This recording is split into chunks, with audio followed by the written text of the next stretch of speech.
After 24 hours of intense and grueling competition, only 28 wrestlers remain in the quest for the right to wear the crown of state champion. Cable Productions is proud to present the final round of the 1985 New York State High School Wrestling Championships from the Onondaga County War Memorial in Syracuse, New York.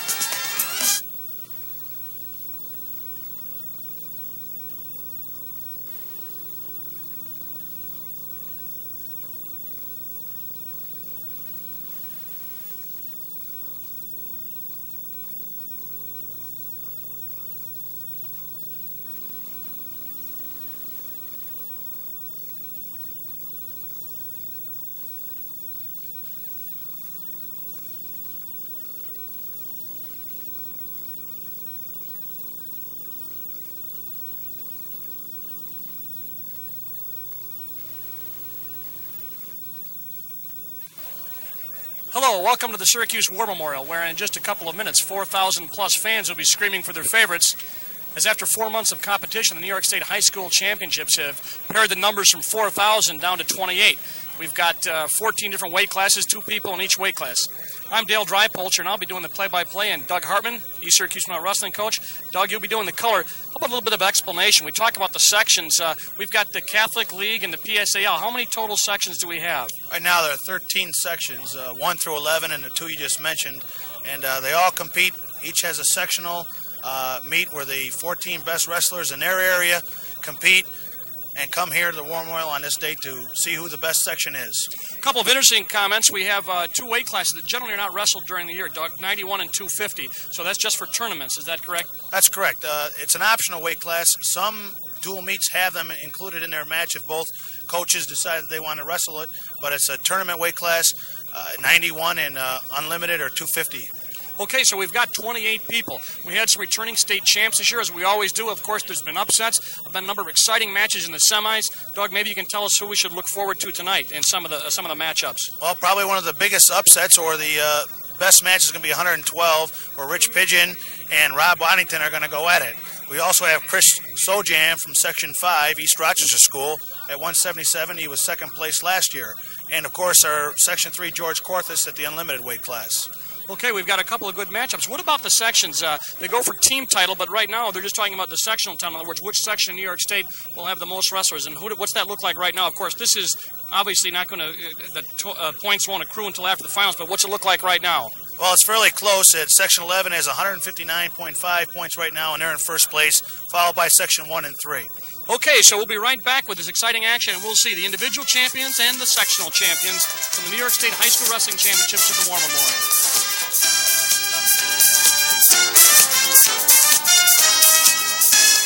Using only the energy of the sun, the Serengeti region in Africa is one of nature's most efficient ecosystems.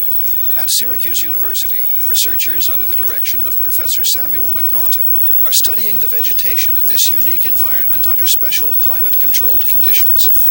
Data from Professor McNaughton's research may yield new insight into the design of improved agricultural systems to help feed the world's population. Syracuse University, we have the future in minds. Imagine living in a place where the sports action never stops, where amateurs and professionals meet and compete in a variety of events, where 4 superb seasons of fun guarantee that nobody loses, no matter what sport they like, and where winning is a tradition. Imagine living in a place like this. You do. You gotta share in Syracuse. You gotta share Syracuse, New York. The mat tonight, blue and gold, state colors. The referees for the first match, 91 pounds, will be Tom Riccio and Mike Longwell. And we've got an official and an assistant referee. Doug, what about that official, the assistant referee? The official has all the rights and everything else. It's just what it is, an assistant referee. He'll look for locking hands, and if there's a questionable call, they might discuss it, but the official, which in this case is Tom Riccio, has the final say. All right, there's Mr. Riccio with his back to us, motioning for the wrestlers. And we'll get the information. You'll hear us. In the background, you hear the announcer. But they go through the season record. Darrell Page, 35-1-1. Brian Darling, who will be coming up next, and he'll be in the gold uniform, 28-0 this year. And he's a junior. Incidentally, at 91 pounds, you very seldom see a person, a junior, and Darling is a junior. Usually, Doug, they can't make that weight that long. Well, not only that, but he doesn't have to really lose a lot of weight to get there. Right away, Darrell Page from Section 4, Notre Dame High School, right out on Brian Darling in this, the finals of the New York State High School Wrestling Championships, and Darling in a bit of trouble. Doesn't give it up yet. Riccio, referee right there, says no points, both up. They have to get him down to the mat for it to be a 2-point takedown, and Darrell wasn't able to get him down. A lot of aggressive wrestling, I guess I should say, in this 91-pounder. Generally, Doug, they're very, very fast. A lot of energy, however, has been expended so far in Syracuse. All the matches, of course, some gentlemen have wrestled more than others due to buys and get a pin, you get out of there a little bit early, but it's all going tonight for the finals. A lot of aggressive wrestling, and both men in this 91-pound final ready to go right at it. They're both good wrestlers, and the thing is, Dale, is that they just, whoa, nice move on that. He should give him 2 points. Darling just countered the takedown of Darrell Page, picked up 2, goes right for a pinning combination. He's got the half in the crotch. He's got to bring him across the body there. Yeah, it looked like they go out of bounds, but Brian Darling from Jordan Elbridge High School out of Section 3 scores the first points. 2 points on a takedown. We've got 51 seconds left in this first period. 3 2-minute periods. And if we have overtime, we'll get into that. Right now, Darling on top, both in the score and in position. He's in the gold uniform. The orange, reddish uniform from Section 4 is Darrell Page. He's only a freshman.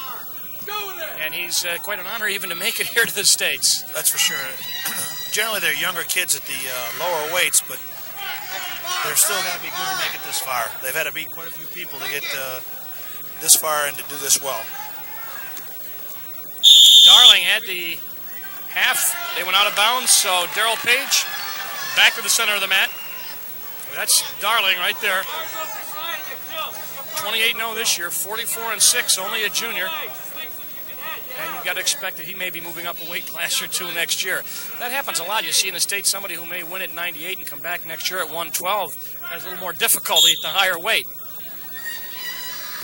Right now, Darling is having no problems with Page. He's only ahead by 2-0, but he's really controlled him, Doug. He seems to be able, he's riding him, he's tying him up. And good nice luck. Reversal. Yeah. I was going to say, just as we talked about the domination, Darrell Page did a nice job of picking up 2 points as the period ended. There's only about 3 seconds left when he got that. He did a nice Granby roll. He was able to get out. So the end of the first period, the score is 2 up.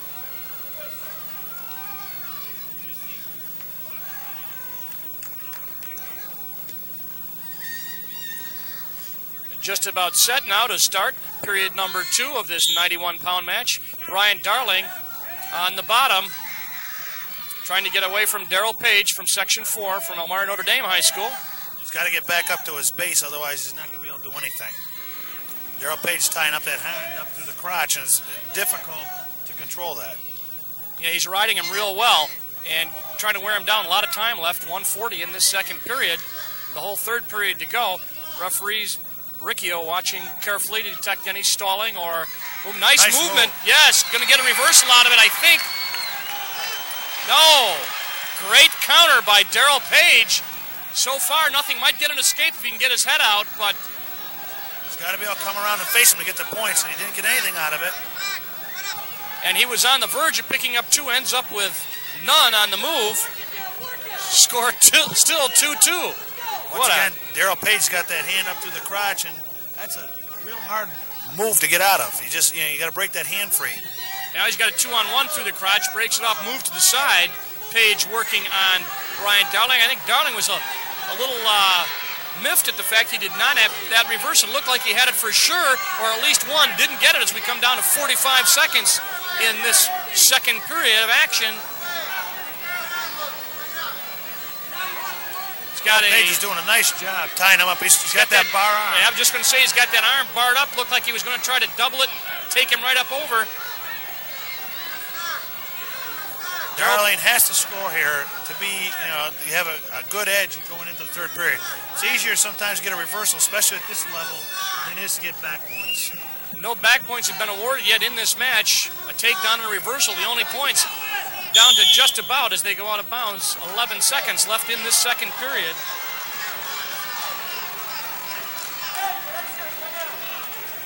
So with 11 seconds left, Brian Darling, who looked like he was going to get a reversal, ended up getting nothing.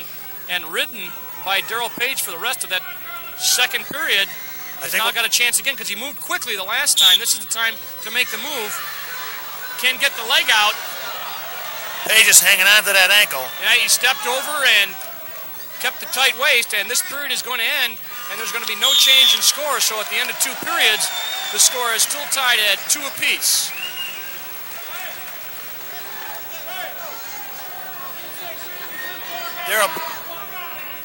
Darrell Page is actually in an advantageous situation because of the not, being down. It's easier to score a reversal here. Brian Darling's got to ride him. Of course, he could catch him. He has the ability to get those kids on their back. Darling would have to get back points, of course, to come up with any kind of points in his position, whereas Darrell Page can escape or reverse, and Darrell Page on the bottom end, seemingly in control from last period, and the onus, the responsibility is on Brian Darling right now to see if he can get some back points. Darling in the gold, Page on the bottom in the orange uniform, and he's going to, Peterson, he's going to get 2 right there. So Darrell Page, the freshman out of Notre Dame and Elmira, picks up 2 more points, making the score 4-2, Doug. There's a lot of time left. Brian Darling has to be able to get out of this, and the only way he's been close is when he's been able to explode. He's been working out. It's been difficult for him to get any points. Good point. Darling has been controlling him. The only time it looked like he was going to get any points from the bottom was at the beginning of the second period. He exploded out, didn't get anything, and it's been all Darrell Page in terms of control. He's only ahead by 2 points, but psychologically, he's really been controlling Darling. Brian will have to explode on the whistle here. I think if he explodes on the whistle so that Darrell Page can't tie him up, he'll be all set. And he did not explode. It didn't look like, looked a little tired. He's being countered very well by Darrell Page. So Brian Darling moving a little more desperation now as it winds down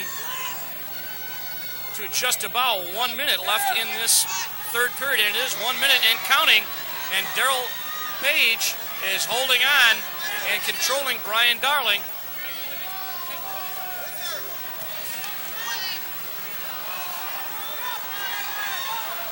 Official Riccio right there to check. Officials always safety first. They go out of bounds. No change of position. 4-2. Darrell Page. 42 seconds left. There's still a lot of time to get some points here. I think that Brian ought to be concerned with getting a reversal here to tie it, not go for 1 and 2. He stands up, trying to control, can't get the hand off the waist. Darrell Page has got a tight waist plus on there. As Brian Darling going to try to arch up and turn in. Got to control those hands. He can't get the hand of the tight waist of Darrell Page off. He does now. Turns in 20 seconds. A lot of time left. Darrell Page did the smart thing, and then he went down and shot in that leg. He's just going to hang on to that single leg because he knows if he hangs on there, he's not going to get taken 10 seconds. He's got to hang on to that leg. 10 seconds and counting. Down to 5 now. Brian Darling struggling desperately. Darrell Page holding on. Darrell Page holding the leg, and he's going to do it. Darrell Page, the freshman from Notre Dame High School in Elmira, holds on and comes away with a 4-3 decision. At 91 pounds, your champion is Darrell Page.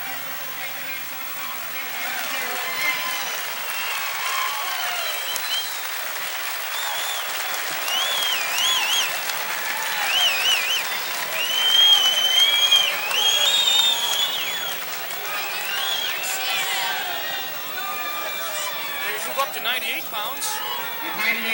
Jeff Prescott and Shannon DeRoshi. DeRoshi from Messina, Jeff Prescott from Olean. Prescott will be in the orange from Section 6. Messina is Section 10. And Doug, we haven't seen a lot of Section 10 usually here in the States in the finals. They've had some good wrestlers, but I'd have to say DeRoche is one of the few that has made it from Section 10. The thing is Section 10 only has several 15, I don't even know if they have that many schools to select from, where Section 3 has 100 schools to select from, over 100. You move down to Long Island, Section 8 and Section 11, you're talking about hundreds and thousands of kids involved in wrestling programs in high school. So Shannon DeRoche from Messina, he is in the black from Section 10. He's only a sophomore.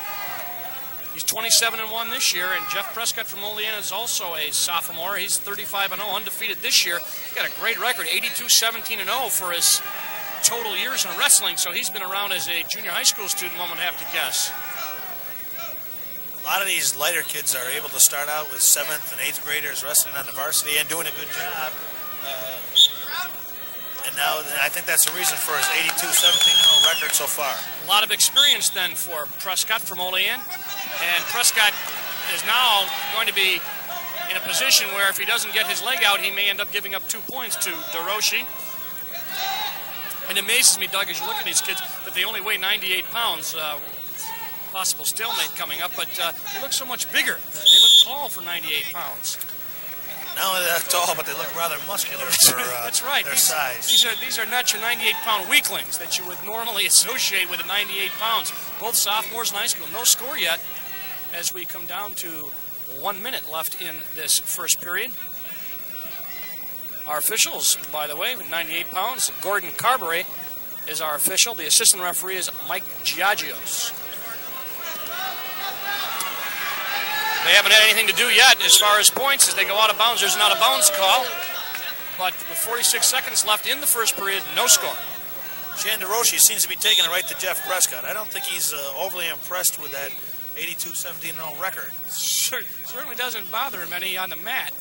Of course, as we've said, experience really counts a lot when you get to the States, but enthusiasm can make up for it. And DeRoche and Prescott have plenty of that.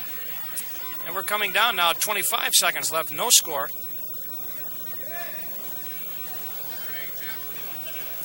Lots of times, as we'll see as we progress, Doug, it seems that the wrestlers get a little more defensive when they get into the finals. They're not quite as aggressive. They're afraid of making a mistake. The one mistake that can kill you.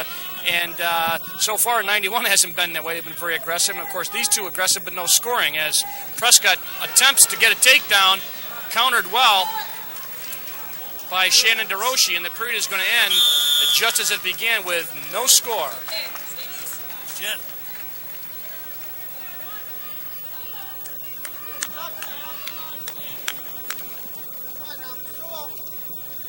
So 0-0 at this 98-pound match. And DeRoche, Doug, is a sophomore, as is Prescott, but as we said, Prescott a little bit more experience. Seen both these wrestlers as they went through the 2 days of the tournament, and they both impressed me. I was a little surprised on Shannon DeRoche, I think mainly coming from Section 10, but he's giving them a lot of respect, I think. As we said, Section 10 not necessarily a power, and generally don't have a lot of people in the finals, but Shannon DeRoche is there and doing a job. He's on the bottom now in the black, and he's in a little bit of nice trouble. Nice move by Prescott. Nice move by Going to try to control the legs. Thought he might get a grapevine, lock up the leg. He doesn't. See if he gets back points. Yes, he does. So it's now 2-0 in favor of Jeff Prescott. And now he gets the leg. As we see the evidence of legs, you don't really go too far. After out 91, they seem to come in just about all the time. He's been using them very well. He's going to probably catch him again. Not necessarily, might not be able to pin him with it, but he's going to get back points out of it. As soon as he gets him moving and catches that top arm. Has that leg locked in there, does Jeff Prescott from Olean, Section 6. And you'll see a lot of that in the States. One thing, it lets you catch your breath and kind of hold things the way you want to for a while, or use it, as we said, for pinning combinations. More into college, they use a lot of that, as stresses the international rules. High school rules a bit different. But right now, Jeff Prescott is ahead of Shannon DeRoche, 2-0. Got to be able to lock that up to take it over. He's trying to get the cradle on. He's got that far arm locked up in the near leg and trying to drive him over. Still That has can go to the legs. Yeah, just going to say they're going to leg. Let me get myself situated again. I'll throw the leg until I figure out what I'm going to do. It looks like he's going for that front headlock to he could push him into a cradle. 15 seconds left in this period. You get a nice low shot there of the wrestlers. Jeff Brett, there he goes again. He'll probably get some back points there. The referee's Tilted him, counting. yes, he did. He's going to get two. There. He's got 2 on that again. And at the end of the first period, then Jeff Prescott, by virtue of those back points, makes the score 4-0 at the 98-pound weight class.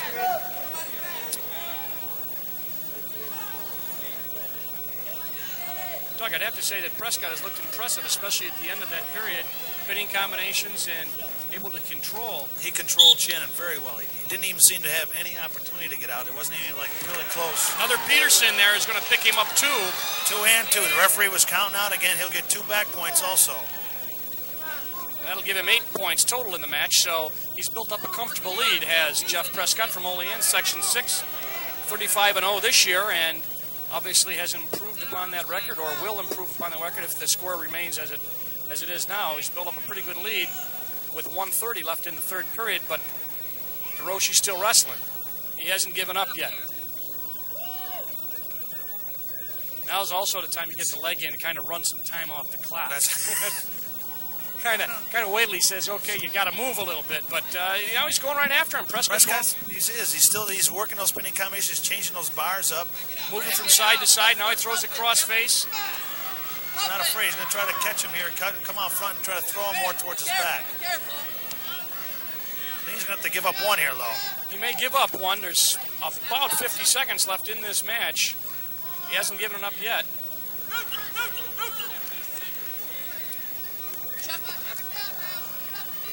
As we say, score 8-0. Officials, Gordon Carberry, the assistant, Mike Giagios, and right now, again, he caught him there. And Mr. Carberry is right over to check for a pin. We're down to 30 seconds. And Jeff Prescott's got DeRoche in trouble at 98 pounds. He's bringing that crossface over. And he's got the legs in, tied up. If he can get both legs hooked in there, get some weight on him, he might pin him here. Prescott going for the pin with 10 seconds left.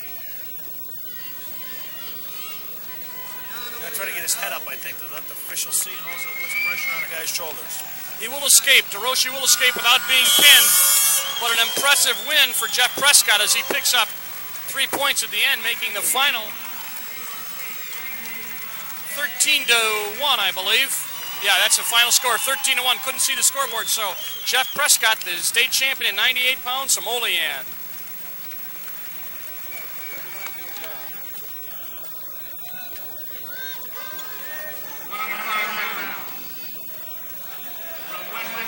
Now we move up to 105 pounds.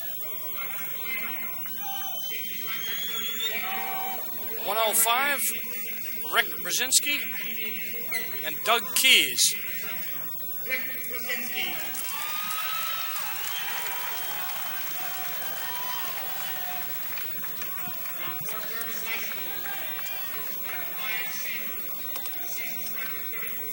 Brzezinski, a returning champion from Section 11.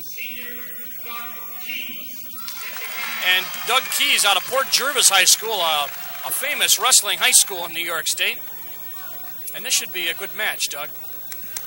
Rick Brzezinski was a 91-pound champion last year, and he went up to 105 this year, but he's very tall, as Looks you can about see. 6'3".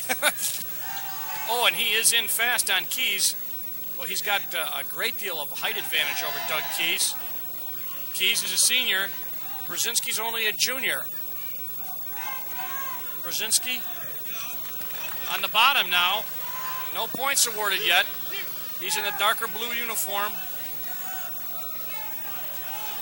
Keys on top, in a little bit of trouble trying to get away. There should be a reversal there. He hasn't given any points yet for a reversal. It's 2-0. They go out of bounds. So Keys is believe, yeah, Keys is ahead, 2-1. Gave Keys a takedown, and he gave Brzezinski the escape. Escape as they went out, yeah.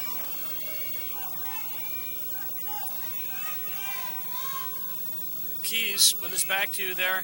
Now trying to make the move on Brzezinski. Brzezinski controls the arm, try to roll through with it. He's got that height. He's got that height, which really gives him an advantage in that type of a move. But Keys is now on top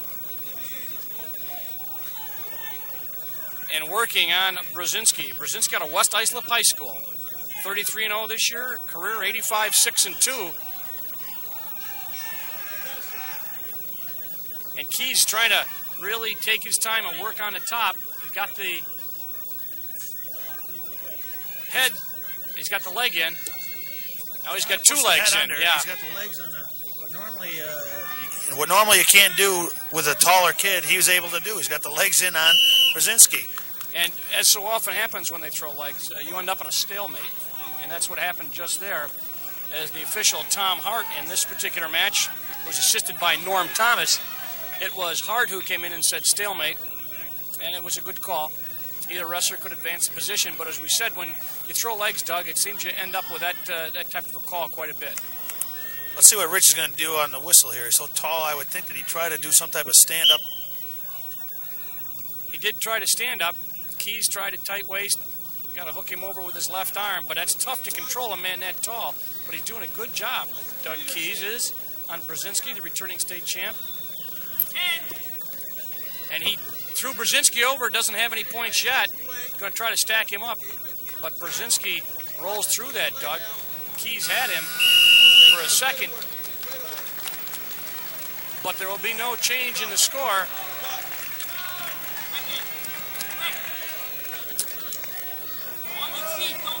Now we're going to start the second period of this 105-pound match. 4-1 is the score. Doug Keys from Port Jervis, a senior. Probably would be considered the underdog, Doug. Well, especially since Rich is a returning champion, I would think so, but he's doing an excellent job. He's certainly not going to let that affect him. Either the reputation or the height, because there's a tremendous height advantage, as you'll be able to see as they go out of bounds. And Brzezinski got hurt. Keys came right down on top of him. He moved him over on that. Came right on top of him. I'm not sure. I think he landed on his head. You could almost hear a little grunt as he went down. I don't think there was no call for an illegal hold or slam or anything, so I don't think that will be a factor. Brzezinski is going to get a reaction time to see exactly what happened. But as soon as he hit, as we look at Doug Keys, as soon as he hit, he ripped that headgear off and grabbed his head. So these mats are pretty good pieces of padding, but these guys really generate some force, and Brzezinski came down and hit his head. I think he'll be okay. Doug Keys getting information from his coaches, telling him what he's got to do and what he hasn't got to do.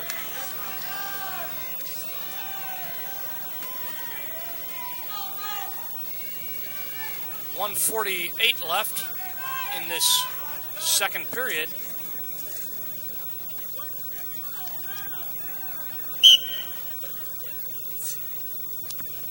And Keys tries to roll Brzezinski.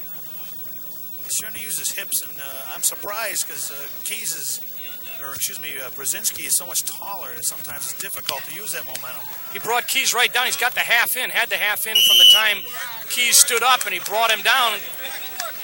Thought he could control him and put him right on his back, but Keys once again escapes without giving up any points. 128 left, and Keys looking very calm, Doug. He doesn't look. He's on the bottom now, looking. There he is. Looks very, very calm. Looks like he's just ready to wrestle. This is my turn. I'll get something here when I need it. Doing what he has been practicing for since the last 4 months. Looks like he may get one. He doesn't get anything, but a nice move by Keys. Knocked our mic over. I think he kind of came down again. That's the second time he's come down. I think you're right, absolutely right. He came down in the same position. He never lost control. Keys thought he was going to get another timeout. Went over to see if he could get some more information. I'm impressed so far with Keys, doing a good job. against a man who has got a lot of experience. We said Brzezinski's returning state champ. Last year at 91 pounds, now moved up to 105. Of course, Keys has 111 wins and only 9 losses, so that's true. He's got his experience also. That's right. And, of course, by the time you're a senior, you're really matured physically and mentally. And right now, Brzezinski looks to be in pretty good position. Under a minute left, 58. Keys in a bit of trouble. But he able to get his leg out, really controlling the body, and they go out of bounds. Rich Brzezinski still on top. He's controlling him, but it seems like at any minute something big could happen. That's right, yeah. Looks like he's not going to be able to do anything, and then you think he's just going to explode and he's going to put Keys on his back. But he hasn't been able to do it. Now he's going to go legs, which he does with the half. Tilt here. Yeah, he's trying to tilt him and see if he can pick up some quick back points. Nothing. Now you can see the difference in the length of the bodies there as Brzezinski's on top. Much taller than Keys, and as we said, a little bit of leverage and really able to drape himself over the body and control him. But Keys, does a nice job of rolling and controlling. Brzezinski's got to get, I can't say got to, but he's got to. He should get some back points here. Doesn't look like he's going to get anything as we're down to, well, first of all, we're going to have a stalemate called, but we're down to 11 seconds here. In this second period, Brzezinski's still down by a score of 4-1 and not able to really do much of anything to Doug Keys in terms of putting him in trouble.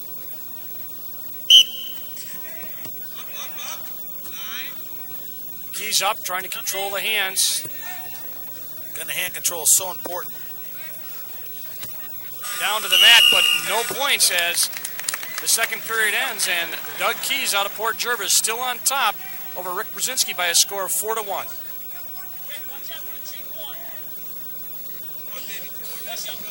All right, now we're all set. Begin this third and final period, Doug. What about Brzezinski? He's on the bottom. He's in a good position to score. In that first period, after Keys got his takedown, Brzezinski didn't seem to be able to do anything, to get out. He was always in control. Similar styles. Keys went right to go legs also, and no real explosion. He's just going to try to hold him down, and he has done such a good job of that in controlling and really holding on to that 4-1 lead. He's got that hand 2-on-1. Now he drops it, has the tight waist. Going to try to tilt him up. Try again, come through the crotch with it, grab that hand. The fan's getting a little restless. Brzezinski makes a move now. He's got to come up. He's got to get his hips underneath and get his head up. He may come up with 2. Keys very workmanlike out there. He's hanging onto those ankles so that he can't get control. Keys, nice job of getting out of trouble, and now he's got Brzezinski in trouble as they go out of bounds again. Doug Keys, very impressive. Did a real nice job. He could have been in a lot of trouble there because Brzezinski was underneath him, had him up in the air, but when he came down, he got control and kept control. You know, I've been coming to these states for a long time, and I always like to look at the faces, and you can tell when somebody starts to worry and panic, and you look at Keys, and there's nothing there. It's just like this is another day on the assembly line, and he's just doing his job. He's got about 1 minute and 5 seconds or so left to control Rick Brzezinski. You'd have to believe that he can't just protect this 4-1 lead, but he's doing the same thing. Got the hooks, going to try to throw the legs. The thing is you got to, as long as you're working for a pinning combination, you're all set. We're under a minute now, 58 seconds. I heard his coaches yelling to Doug Keys, watch the Peterson, because Brzezinski's in a good place to throw it. He's got it hooked if he can get him turned on it. Once again, Keys is fighting. Oh, he might have made a mistake there. He's got it. Peterson, yes. He's going to get 2 more points out of it.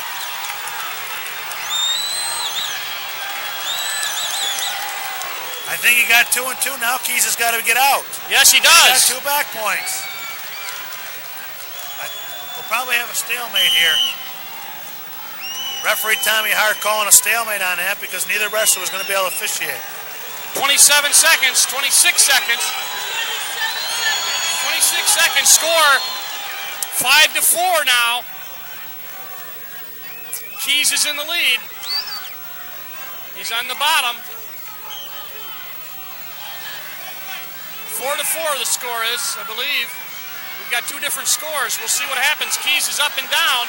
It's 5. The score's 5-4. 5-4, right. And they've got it now. It was right. It was Brzezinski's in charge here in terms of score. He gets 2. Keys gets 2. 10 seconds left. And they go out of bounds. Reversal 2. There's only 11 seconds left. What a match. Doug Keys. Now there's going to be a discussion. Tom Hart and Norm Thomas. There's going to be a little discussion. We may see a change in the score. Right now they've got it 6-5 in favor of Doug Keys with 11 seconds left. Mr. Official. Officials going over the table to find out what's going on. Anytime in states like this, if there's a question, the referee's got to find out what's going on. Apparently there's been some problem with the clock also. We'll see what happens. We're not in a real good vantage point to see the clock. The clock, it didn't start for several seconds. I don't know how long it was, but they didn't start the clock right away, and now they want to find out. Fans really got into this match. They say there's 5 seconds left. Now they've stopped it at 4. Score is 6-5. Doug Keys. Good game. Good game. Get down by 1. They knocked down a lot of time off the clock there. I don't know how they decided how much time had gone by. There's only 4 seconds left in the match. Well, now they may change it again. They may change it to 5. We heard originally 5. They've got it listed at 4. Coach is complaining that it should be 5 seconds. And now we're going to get another timeout. This has been a great match. Doug Keys was in complete control until Brzezinski got that Peterson, got 2 reversal and got 2 back points, as you said, Doug. Put Keys in trouble, and Keys got a reversal, brought himself back, and then we had some problems with the clock. So Brzezinski came up with 4 points, giving him 5. Now they're changing the score. Changing the score to 8-5. This is confusing, to say the least. It's 8-5 in favor of Keys, and we have it as in wrestling. I don't know when they got that score. I don't remember any points going out there.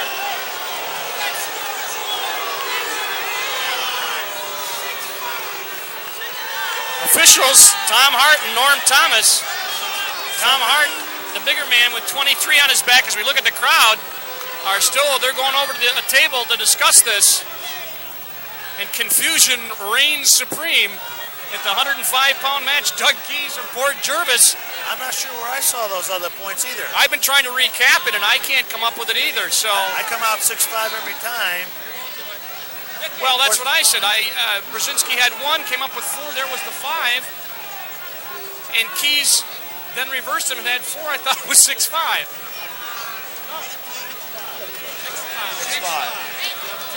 Oh, they've changed it back to our score, Doug. I don't see how they could have been any other different way. I didn't know where that came from. But now let's see if they got the clock right. There's 4 seconds left now. They've decided on 4. Keys There's one move this coach has been telling him to do. I don't know, some type of roll or something. I'm not sure what it is. There it is.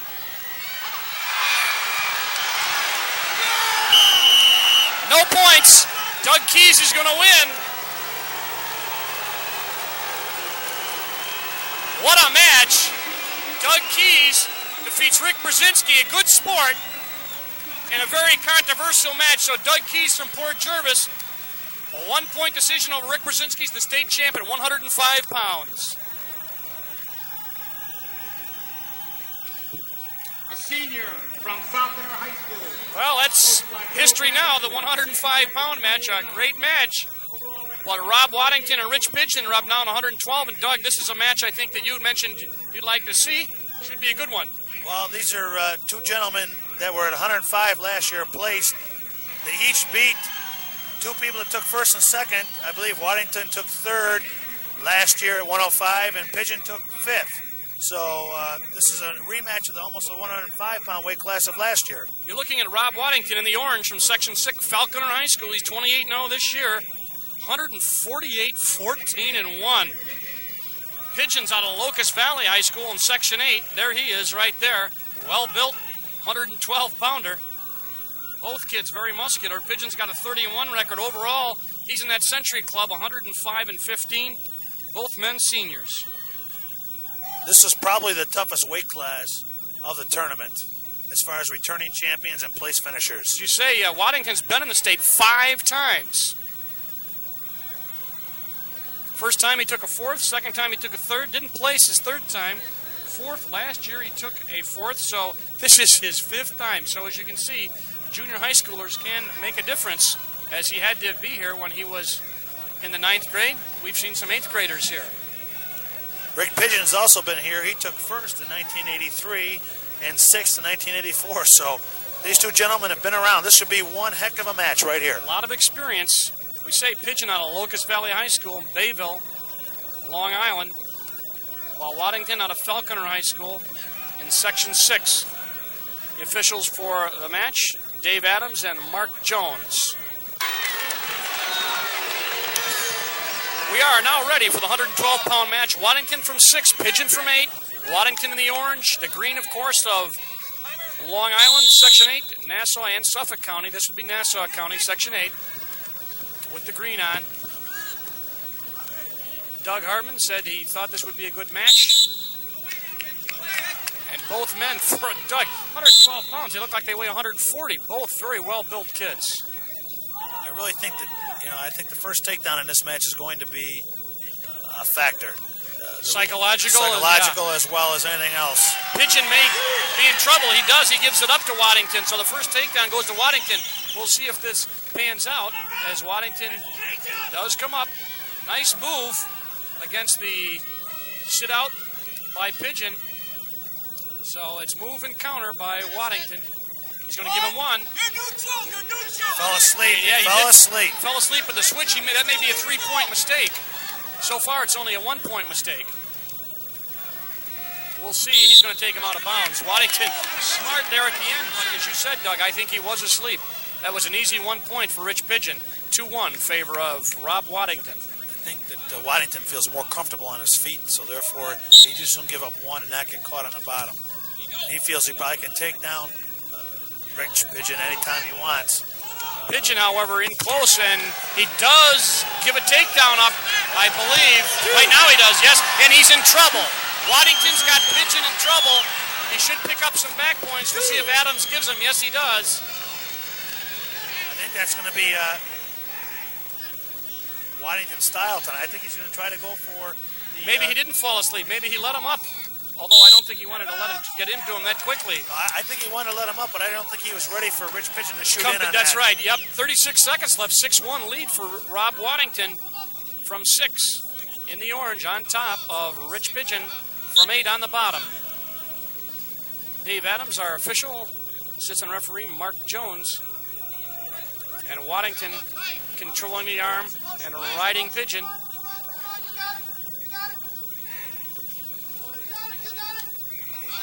Pigeon, nice move. Should pick up a couple. Yes, he does. 6-3. So Pigeon picks up a nice reversal. And as you said, it may look like Waddington may prefer to take on Pigeon on his feet. He's taking him down. Legs.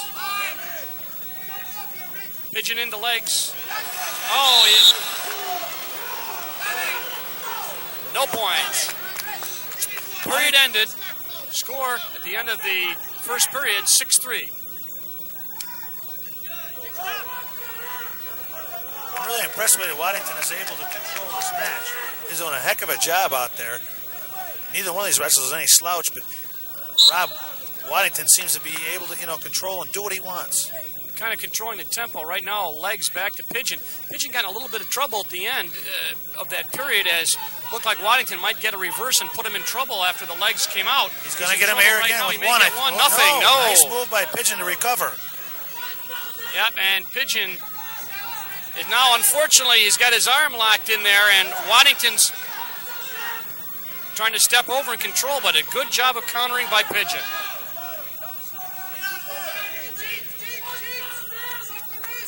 Waddington trying to elevate the leg of Pigeon and turn into him. There he goes. And he's being countered by Pigeon, trying to hook the arms. Pigeon's just trying to tie up his arms so he isn't able to turn. That's right. And Waddington wants to be able to turn and get his chest-to-chest type of move. And Pigeon did a good job back down to the mat. No leg in yet. Onto the side, trying to tilt. Oh, and he's in a little bit of a problem. Looked like Waddington might get away. Now, let's say the tempo's changed a bit. Rich Pigeon controlling the match, Doug. he's able to tie him up and keep control of him. Several times, though, it looks like Waddington's almost out and can't get out. Mark of a good wrestler, though. Wrestle on the edge. No real explosion out of either of these men, as we're down to 45 seconds left in the second period. Wrestlers of this caliber, a lot of times, they're not explosive. They're very deliberate. They know what they want to do, and they set everything up. Now you don't know who's in trouble. Could be either man, depending on Waddington who can get some balance. Trouble. Yeah, Waddington doesn't give up anything. He's trying to get him in a tilt. He's trying to tilt him, yep. Waddington, however, doesn't give up anything. Hey, he looks a little tired on the bottom. Gets back up to his base.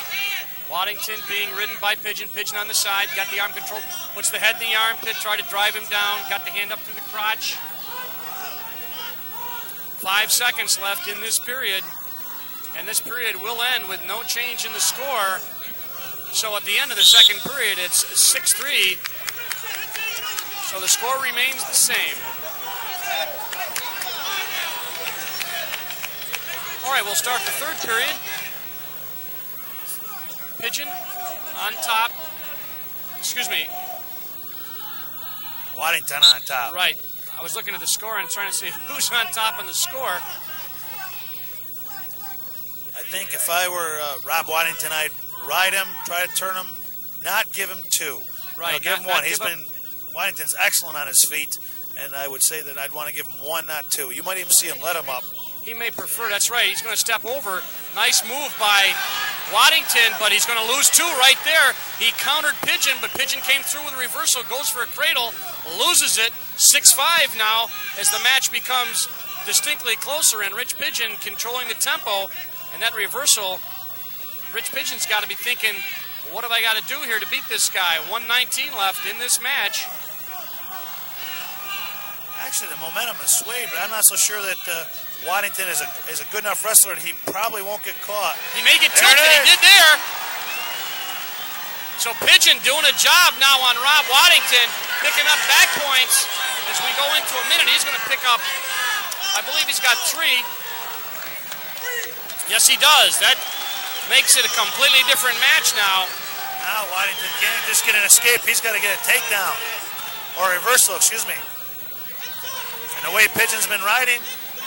8-6.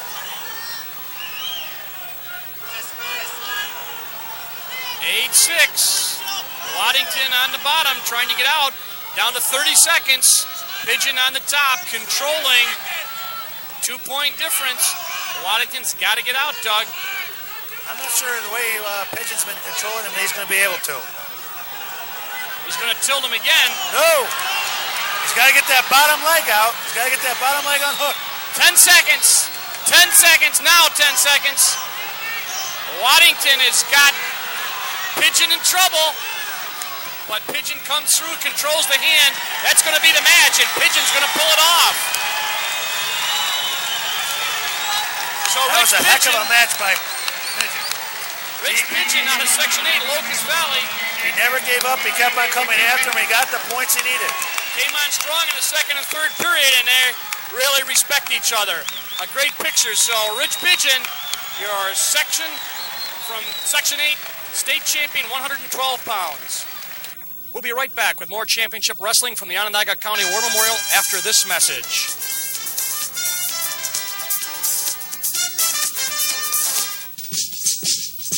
There must be 40 ways to get yourself in trouble.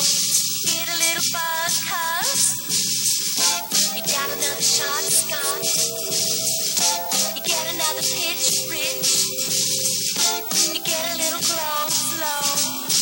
Drive yourself home. Take the keys, please. Take the keys, please. Take the keys, please.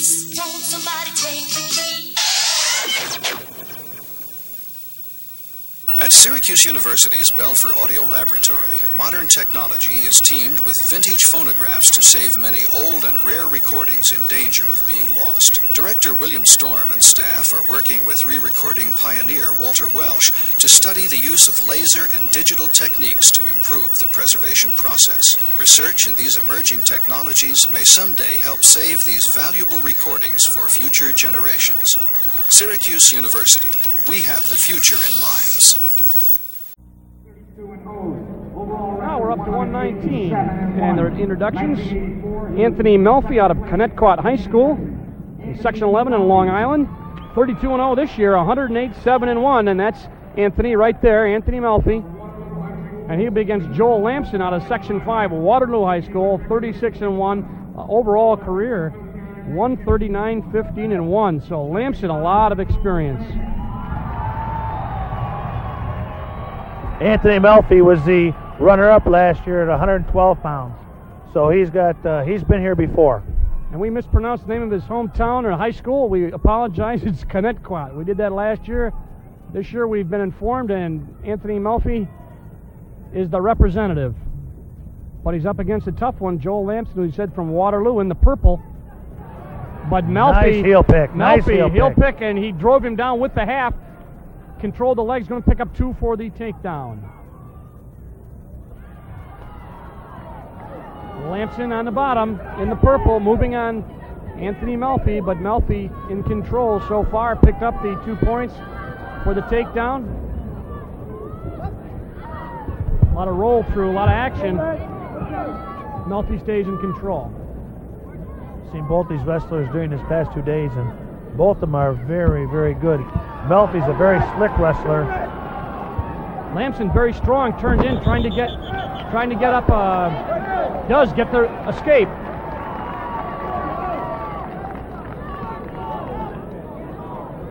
So Anthony Melfi, that was overruled. I believe they gave an escape, but now they are saying no escape. What's the story? We'll find out in a second. There's no points on the board. 119-pound Fred Brown, official Reggie Jones.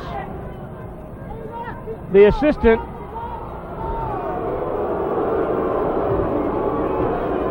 people are not booing the wrestlers, they are booing the officials. They felt that he had signaled or that he had gotten a 1-point escape. Joel Lamson had gotten a 1-point escape, and apparently the official Freddie Brown felt he had not. You're always going to have an unpopular decision, and if that's the only one that happens, then the state will be a better place for it. But Lamson on the bottom, right there from the Waterloo area. It's 139 wins. That's an awful lot of wrestling. And of course, Melfi, the runner-up last year, at 112, in control. As we wind down in this first period to 30 seconds in the first period. Anthony Melfi on top, 2-0. Boy, he does move well. He's very smooth, very smooth. He's got complete control of his body movements. Anticipates also. He seems to anticipate Lamson's moves, and he's just ready to counter. We're down to 10 seconds left in this first period. A lot of action, not a lot of scoring as they go out of bounds. Fred Brown, the official, brings them back into the center.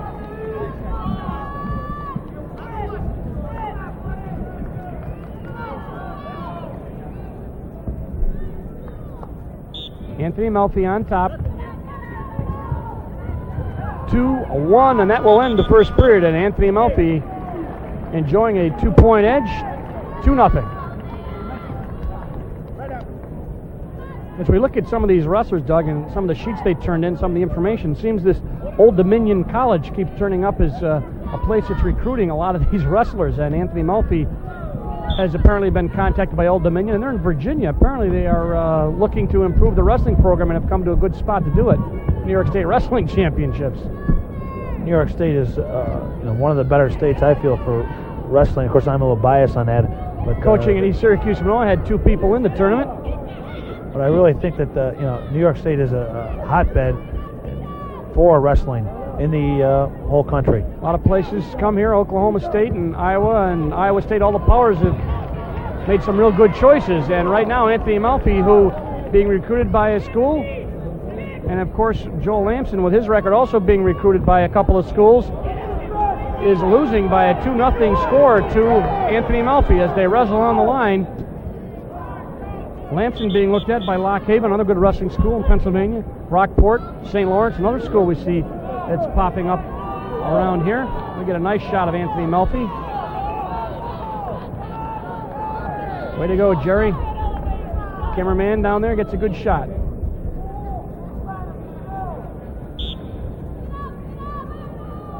Not a lot of scoring.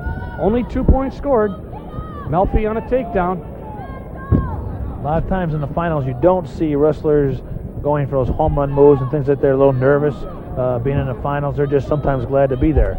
But, Amalfi a little sloppy. I go for the cradle, trying to throw the weight up, went way up over the top, and Lamson got an escape. So 2-1. Amalfi right back after him as they head for the out of bounds to our right.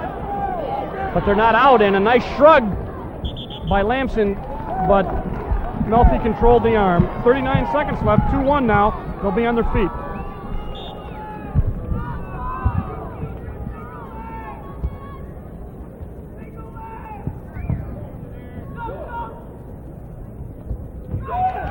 Trying to dump, he's trying to dump. Almost had it, but not quite. Amalfi put the whizzer on. Yeah, he's got it on. Looks like he saved himself from a takedown, at least for the time being, with 15 seconds left in the second period. Anthony Amalfi escapes from Joel Lamson's attempt at a dump. 8 seconds, Doug.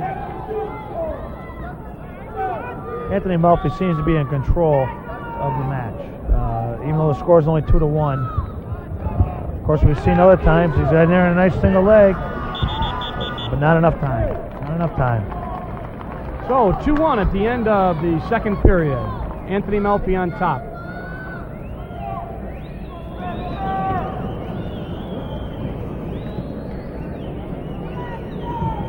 Little timeout here as they get a little liquid refreshment.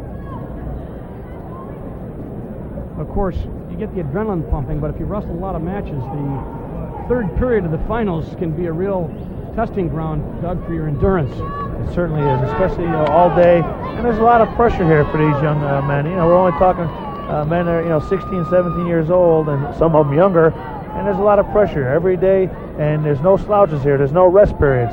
Every wrestler that's here is good. He's got here because he's beaten a lot of other people. Good point. As we now start third period, 2-1. Anthony Amalfi in control. Nothing there. A rollover. No points for now. They get 2 back points.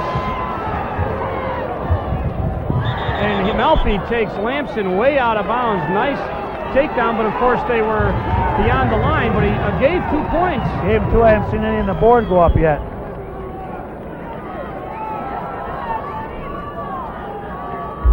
Now when we get the score up, we'll give it to you. Right now it says 3-2 in favor of Joel Lamson, but they're changing the score. We'll get the official score in a minute. Right now, Amalfi trying to kick the base out and get that hip in, go for the big move. One of the things you said, Doug, we don't often see, and they've been throwing them the last couple of times, both wrestlers. I'm really kind of confused on what the score is here. They've got it now as 3-3, and I don't really know how they came up with that. Well, if it's tied, there's 1:15 left in this final period. Anthony Amalfi, Section 11 in the blue. Section 5 purple, Joel Lamson. And Lamson sinks up deep to the elbow on a takedown attempt. Nothing yet. Lamson. Oh, nice, but nothing. Anthony Amalfi still escaped. Now he's in trouble. He's in a lot of trouble right there.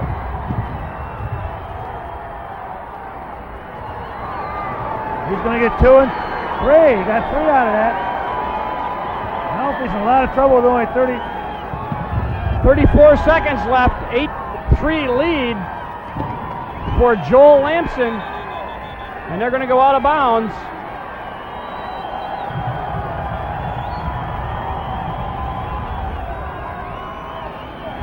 timeout. Nosebleed, 28 seconds left. Looked to me like Anthony Melfi got a little sloppy, and Joel Lamson kept on coming after him, and finally got some. He got a 5-point move on him. Lamson stayed after it, and he really did do a nice job of taking Anthony Melfi down. We're getting a look at, right now we're looking at Lamson getting a rub down. He's a senior from Waterloo. I think with only 38 seconds to go, or 28 seconds, excuse me, the score 8-3. Lamson's in real complete control here, as long as he's smart. And that's, these guys don't get here without being smart. Easy to say, of course. I have seen 5-point moves, and they could tie it right up in very quick fashion. And of course, Anthony Melfi's in a good position to do it. He is on the bottom, down by 5. And Joel Lamson gets on top. And the clock is now an enemy of Anthony Melfi, as he is desperately trying to get off the bottom. And not only does he have to get off, he has to do some quick scoring. The leg goes in by Joel Lamson. And now it's just a brawl out here, Doug. 10 seconds left, 2 points given up. There's 2 given up by Lamson. Now Anthony Melfi. Just spread out and not give him anything. 2, 1, 0. That's it.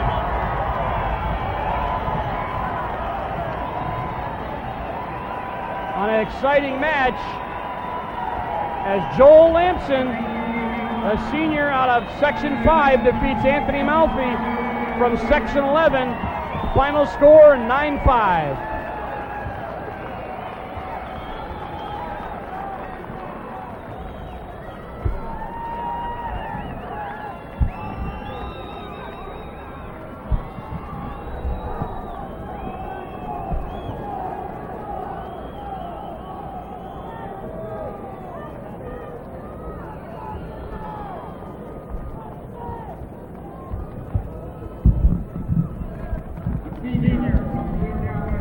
We're now set to move on to the 126 pounds. Ray Downey out of Section 11, Deer Park High School. Dick Basakis out of Pine Bush High School in Section 9.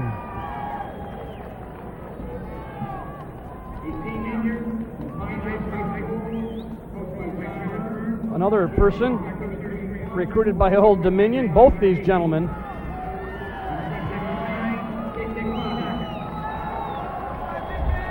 Basakis is on the right with the lighter blue, Section 9. You see it on there with a wide white stripe. Ray Downey out of Deer Park High School from Section 11. Both these guys are seniors. Downey's got the 85-15 overall record. Basakis 96-8. And right now, no points. No points, but I was going to say it looked like Basakis might be in trouble, but both these guys very strong, going right at each other. Basakis looks like he's going to get control. Downey's got to keep his feet or his hips moving, and he'll come out on top. He's got to get him to the mat and get points. That should be 2. 2 right there. You're absolutely right. So Ray Downey picks up the first 2. Basakis now throws a switch. Going to get 2. Going to get 1. Gets 1 out of bounds. So Basakis very coolly picks up 1 point. Back on their feet. And Basakis had a match today where he was in real trouble in the semis. Doug, he was on his back for about a minute and a half. Great balance. I don't know if we'll see it in this match, but he's got great balance, did a great job today. And of course, as you said, you meet some good wrestlers all the way along here. But Ray Downey from Deer Park, Section 11, going right after him, up right now by a score of 2-1. Officials at 126. Tom Trout is the official. Dave Adams is the assistant referee. We're down to 30 seconds and counting in this first period. Once again, a good crowd here at the War Memorial, as there is every year, because it's a good show. Pasekis and Downey.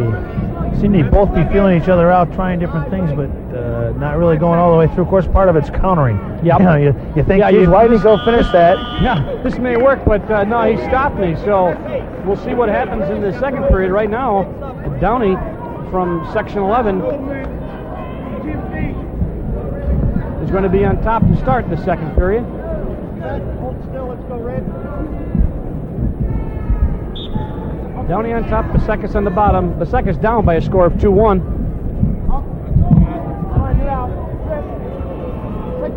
Ankle pick by Pasekis.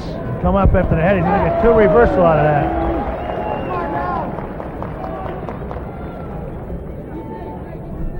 that. Score now 3-2 in favor of the Section 9 wrestler.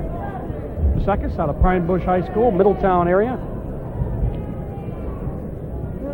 As I said, both of these gentlemen have written down being recruited by Old Dominion. Warning, red, stalling. So Bottom man's got to make some attempt to get out. So Downey from Section 11, Deer Park, warned for stalling already early in this match. Pasekis puts himself in a little bit of trouble, got the half. He's in control, but he could pin himself. He's looking for those legs. Notice how he's got both arms controlled. Yep. The head's bent under on Downey. He's got his head bent under. He had the one arm barred up and the other one and a half. Sometimes it looks like you're in trouble when you're underneath there, but a good crab ride man, and that's generally what it is, can get himself out of it real easy. As you said, it looked like it was real trouble, but now they're chest to chest. A little bit of strength here, and this is all this is going to be is strength. Downey from Section 11 is going to be taken down. No. He comes out, keeps the arm. He caught him. He caught him. And he got back points also. That's right. 2 back points. 4 points picked up by Ray Downey. As we said, he caught him, Doug. Looked like Dick Pasaka was going to take him down, and as they're going down, it's just a quick spin, and all of a sudden Ray Downey was on top. So Downey goes from being down 3-2 to up 6-3 on that 4-point move. Reversal and 2 back points. And Pasakis, I think, thought he could roll through, Doug, and he got caught right on his back. 5 seconds left as we wind down in this period. So a good period for Ray Downey as he picked up quickly 4 points at the end of the second period. The score is 6-3 in favor of Ray Downey. Downey's down his third period, which gives him an advantage as long as he keeps moving. He's already been warned once for stalling, so we got to make sure that he gets out again. A good point. He has been warned for stalling early in the second period, I believe. 2 minutes left. Just started the third period. Downey up quickly, picks up a 1. So that's going to make it 7-3. So Pasakis is in trouble in terms of score. And Nice Downey move, right nice after single. him. Yeah. Sunk that kick through. And Pasakis is going to get caught again. Caught again. He tried to go through on him, and Downey stopped it. He got a nice post out. You've got to make sure you go all the way through. You can go all the way through. And Downey grabbed him and caught him halfway through. Squeezing him up there. 120, a lot of time left. He's got him covered on top there. He's really got him chest to chest. He's got him and a leg up in the air. Trouble. Ray Downey down early, comes back and pins at 126 pounds Dick Pasakis on a Section 9. A great win for Ray Downey. That was a nice move. He was able to control it. You talked about Dick Pasakis' balance. Ray Downey showed a lot of it right there. Well, he caught him twice on a roll through and caught him halfway through, and that's the worst place to get caught. So Ray Downey did a great job. Section 11 Deer Park, 1985 state champion, 126 pounds.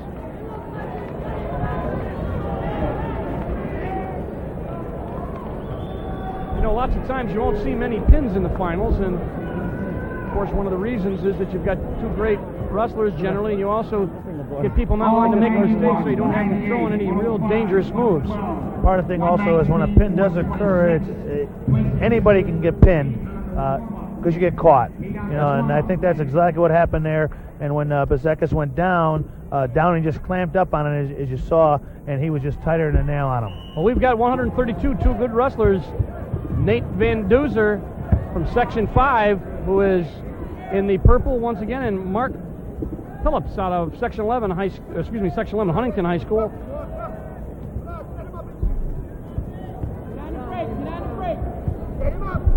Billups from Section 11, muscular kid, a little shorter than Van Duzer, and Van Duzer sheds his headgear.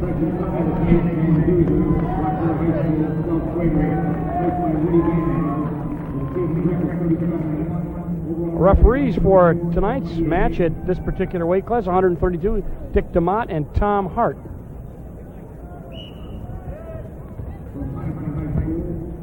Van Duzer in tight, scoop up with the leg. Nothing yet. Billup, both men nice very and tight, aggressive, almost yeah. like a high crotch double leg, which really is not a move, but He made it that way. right. And he hasn't got any points yet, though. He's got to get him down to the mat.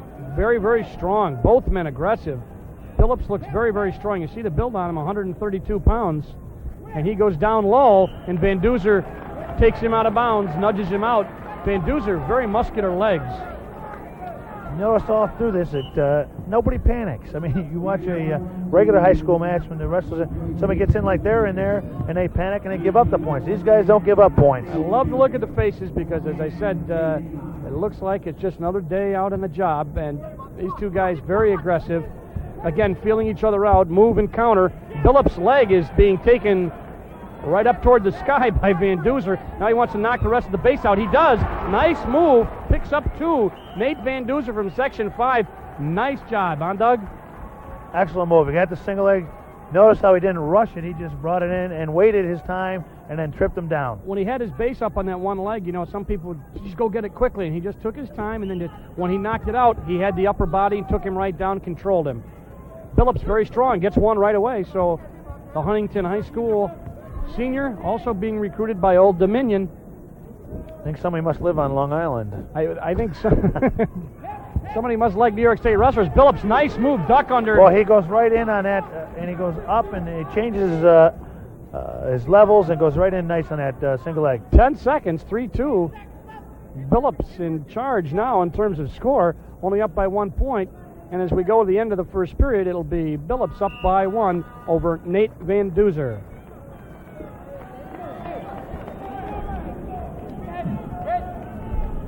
Get the flip, and Billups will be down. Last time Mark Billups was able to get up right away. Yeah, he looked, it was almost effortless the way he got up. Now we might see if Van Duzer changed his strategy. Tight waist and hooked the left arm, drove him forward. He didn't give Billups the opportunity to get out that quickly. He's also on top a little higher to keep him down. I think last time he was back a little bit, and Mark Billups was able to get up right away. Van Duzer, the taller of the two wrestlers, on top, down right now by a point. In goes the leg again. Yeah, he's got the leg, trying to get that arm or the other leg. Nothing yet. We may get a stalemate here. And we do.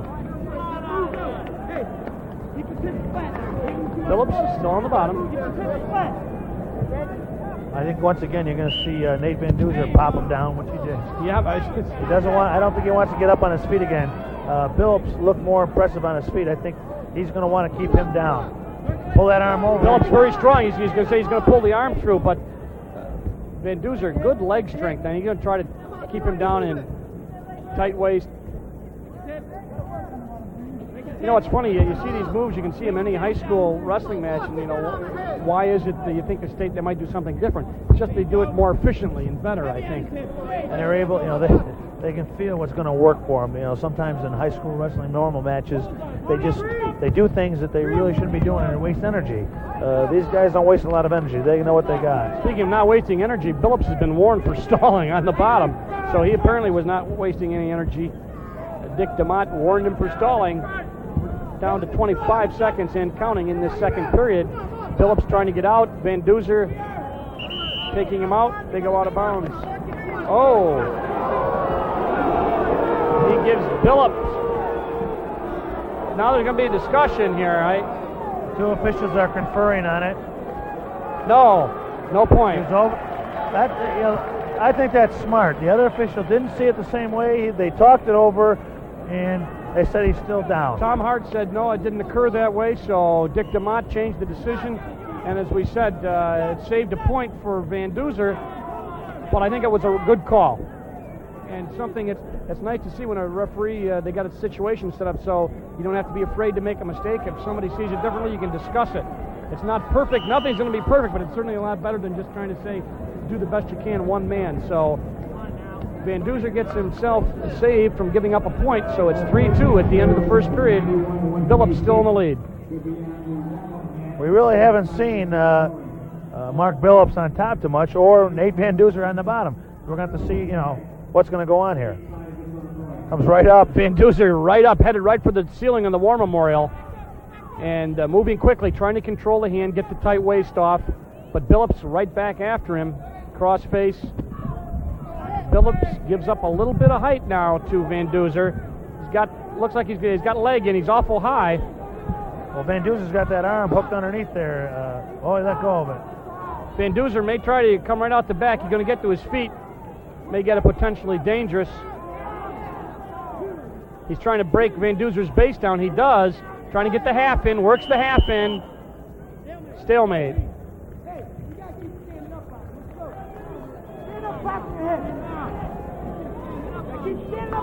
I think when Nate Van Duzer comes up again, he's got to look for that hand control. Billups is just going to try to put pressure on him, break him down. Van Duzer's got an appointment to West Point. He's out of Rockport High School, out in Section 5. He's got that cradle locked up. Now Van Duzer knows it's locked up, too. Right, he's got the leg in. He's got his leg hooked. There's the problem.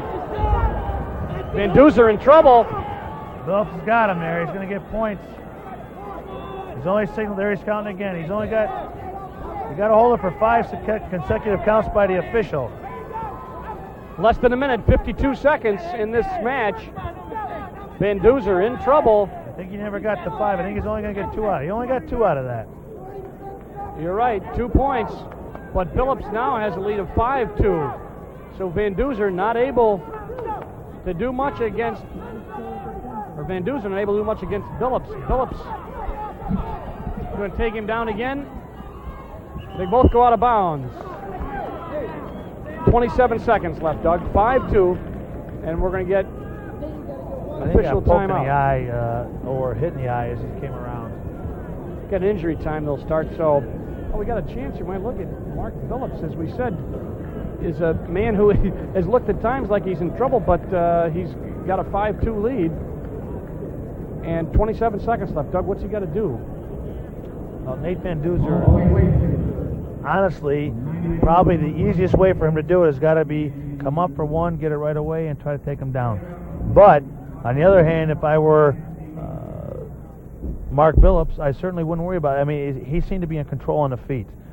Low, hey, anything can happen. They're both excellent wrestlers. You're right. And what Van Duzer can hope for is the escape and the reversal, the escape and the takedown, and tie the match up and send it into overtime, because it's 5-2 right now. 27 seconds left. We'll see what happens. Van Duzer on the bottom. Let's see his first move. Up, ankle pick, however, by Billups, controlling him so he could not just stand right up. Got the leg. Went in for that Navy ride. Navy kicked through. He steps over Van Duzer. 10 seconds. Van Duzer is in a lot of trouble. Mark Billups covered him like a blanket. I don't think that... Billups is going to do it. So Mark Billups from Section 11, Huntington High School, in a nice methodical match over Nate Van Duzer out of Section 5. So Mark Billups, the 1985 state champion at 132 pounds.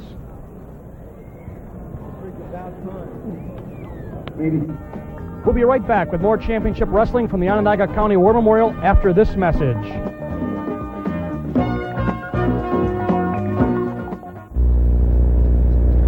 Hey, Fozzie, it's really nice out here, isn't it? Yeah, it's great. Back to nature, huh? Hey, did you catch anything yet? Wait, I think I got something. Yeah, Kermit, I got... Kermit? That's the third can I caught today. How'd those things get in there? Well, people sometimes wander by and just toss stuff into the water. And there's a lot of other stuff that people put in there that you can't see. That's what pollutes the water, you know? Why would they do that? I don't know. I guess people just don't think about it. Well, don't they understand how important clean water is to fish in and to swim in and to make a decent glass of lemonade with? Yeah, we all forget sometimes. Water is something we have to conserve and keep clean. Sounds easy enough. You know, if you'd like some free tips from my friends at the National Wildlife Federation on how you can use water wisely, write to Kermit, National Wildlife Federation, Washington, D.C. 20036. Who are you talking to?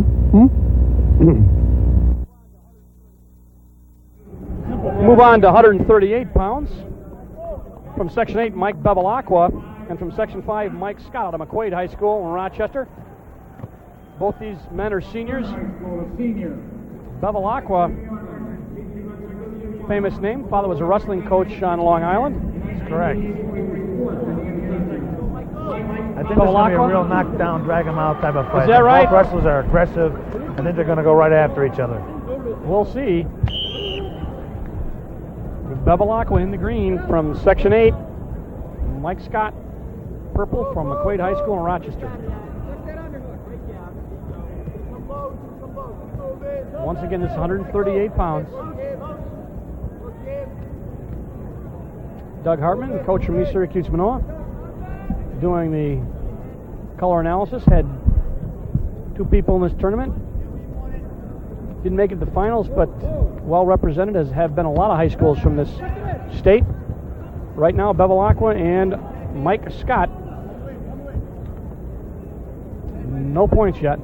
Kind of feeling each other out, Doug. It seems to be that way. And also, I think something we should notice is that as the weight classes go up, they seem to be using more strength throws and things like that, where the bottom, lighter kids a lot of times use a lot of quickness. Of course, these guys are also fast. I don't want to take anything away from their speed. They got it both. Little fireman's carry attempt there by Scott. They go out of bounds, countered by Bevilacqua. Bevilacqua's out of Berner High School, Massapequa, Long Island. He's got a 96-10 record, being looked at by a number of schools, as is Mike Scott. As we mentioned before, New York State a real hotbed for wrestling. Scott in trouble, taken down. Bevilacqua throws the half. And I'm sure, I thought I saw the referee signal one count. He might give him 2 back points. 2 takedowns all they gave. I thought I saw him give the old hand signal at the old 1 count, but Norm Thomas is the official. Gordon Carberry is the assistant referee. This 138-pound bout, so it's now 2-1. Scott gets an escape. 20 seconds left in the first period. Might look at these sectional standings when we get a second and let you know how the sections are doing as they compete against each other. 13 sections, as we said, actually 11, but we have the Public School Athletic League from New York City and the Catholic High School League, which essentially is in Long Island, New York City. The LE standings are updated through the 132-pound match. So at the end of the first period, Bevilacqua on top 2-1. Let's take a look at those standings. Section 11 in the lead out of Long Island, 179.5 to Section 1's 161.5. Section 4 is third with 150, and Section 8 also has 150. So a lot of close for third and fourth, but not so much for the first. And what a move by Bevilacqua. He just took Scott right down to the mat, picks up 2, but looked like it was going to be a slam, but just broke out of it at the very end and did a nice job. 4-1 now in favor of Bevilacqua.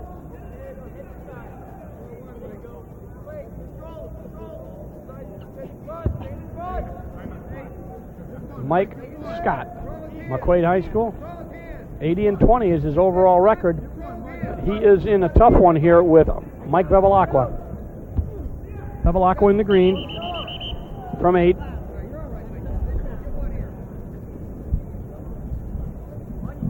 Norm Thomas brings him back to the middle, where they'll start again. Bevilacqua seems to be a little more tired. I don't know if that's going to be a factor at the end. Of course, sometimes might be just a heavy breather. Right. that adrenaline gets flowing. I've seen guys in the warm-ups look like they're going to burn themselves out warming up on the mats. Boy, I tell you what, Bevilacqua's got a flair for kicking those legs out and making it look Kicks like those legs out and brings it up and looks like he's going to take him down on the That's mat right. and slam him. Right. And he really doesn't. And I have seen some in the States where if you get slammed and it's an illegal slam and you can't continue, the man who did the slamming loses. And right there, Bevilacqua lost 2 points as Mike Scott came around, reversed him. 4-3 now. 40 seconds. Bevilacqua's got to get his base up or he's going to get warned for stalling. Yeah, he appears to be kind of a cement block down there, doesn't he?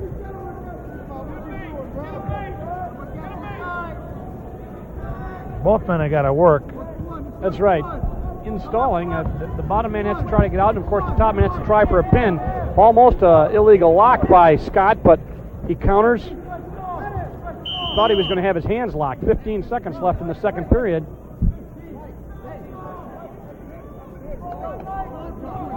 I said earlier, I think both the wrestlers here at this level, sometimes they don't look like they're working, but what they're actually doing is setting their moves up. They're very, very deliberate. Like a game plan.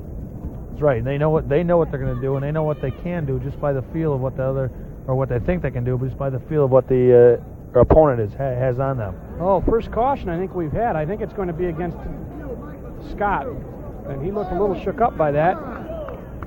The caution is just an improper starting position. Somehow, there has definite rules about it. I believe he had his back foot up too far. Nice move by Bevilacqua. He just fired out of there. He fired straight up in the air. Got the 1 point, and now he's going right after Scott.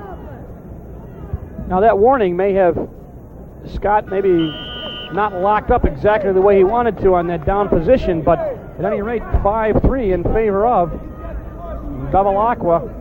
And he's also down now, and that's to his advantage. He really exploded out of the whistle on that. Let's see if he does it again. He gets his arms bent underneath him, and I think it helps him with his explosion up. He does the same move. He just hops right up. It's not a stand-up. He's just jumping up. And he gets one right there. And what he does, Mike Scott, it's almost, he's so fast, Bevilacqua's so fast, it's almost impossible for Scott to do anything. And I think it all starts from Bevilacqua's starting position when he gets down so low and fires up out of there. I think he also anticipates well on the official's whistle. He's looking right at that official, and I think he knows exactly when he's going to blow the whistle. Well, right now he's doing what he did before, taking Scott up in the air. But he's got a 6-3 lead, 3-point lead in the last period. He also seems a little greedy. It looks like he's trying to get not only the 2, but put him on his back right away off it, too. And I think maybe... sometimes you just go in and get your points and then worry about the back points and see if they come. Especially when you're talking about the state finals. Yeah, you're never going to give up any points. You want to get them when you can. And right now at 6-3, a 3-point lead for Bevilacqua. Nice move. He's so fast. He dragged that arm and then he just sunk it right up. He's very, very quick. Out of Berner High School, Massapequa. I don't think I've seen a faster wrestler in the tournament. He just seems like he sets things up. I think Scott thought he was going to do something else, and he was ready to counter it, and boom, he just shot in and was able to get him in his grasp and take him down. With Bevilacqua's speed, you don't have time to think as much as you do if something works a little slower. Bevilacqua gives up 1 now on an escape to Scott, and Scott, I think, would like to be on his feet with Bevilacqua because 30 seconds left in this match. He's got to get some kind of throw and some takedown points. They go out of bounds.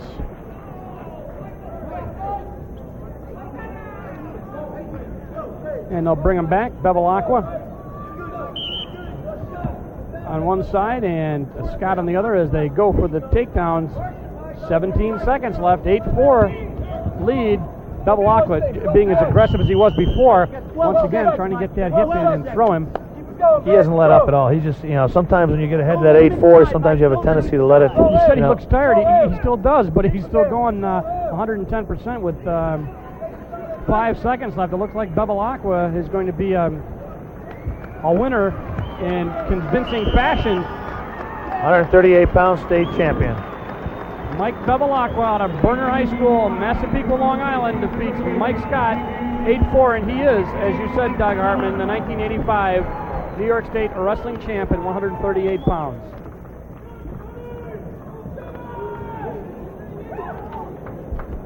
Brings us up now to 145 pounds. We've got Section 11 against Section 4.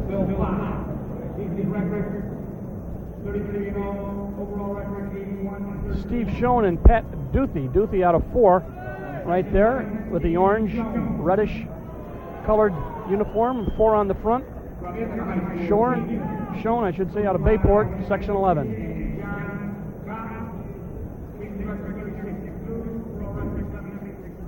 Pat Duthie, the man from Ithaca, had a tough semifinal match, but it doesn't make any difference now. It's all history. It's brand new as he goes against Steve Schoen, and Schoen's got an 81-13 record. Duthie 70-25-1. Schoen must be bright. The school's looking at him: Stanford, Brown, Duke, Columbia, and West Point. So Steve Schoen, who's now up in the air and about to be taken to the mat, but doesn't give up any points yet, to Duthie.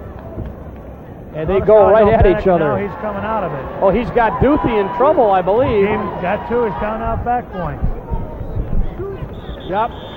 2 takedown, 2 back. 4-0 in favor of Schoen. He's looking at a thumb there, like he might. I think he probably jammed it. A lot of times the wrestlers do that, either on the mats and clothing. They have a tendency to catch it. Well, there's going to be a injury time.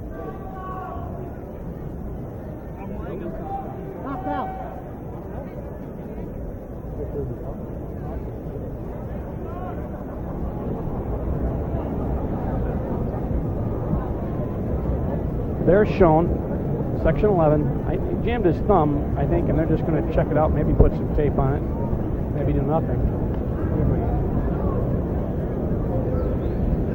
You can see exactly what's going to happen. We're right in there. All right, the doctor was just looking at it. I think he made him shake hands only to see if he could put pressure with that thumb to make sure nothing was broken in there. By the time they make it to the finals, they've got black eyes and bruised thumbs and fingers and ribs and everything. So injuries all a part of it here at the Wrestling Championships. Duthie up in the air and down again by Schoen, and we're going to get an injury time as Duthie takes a shot.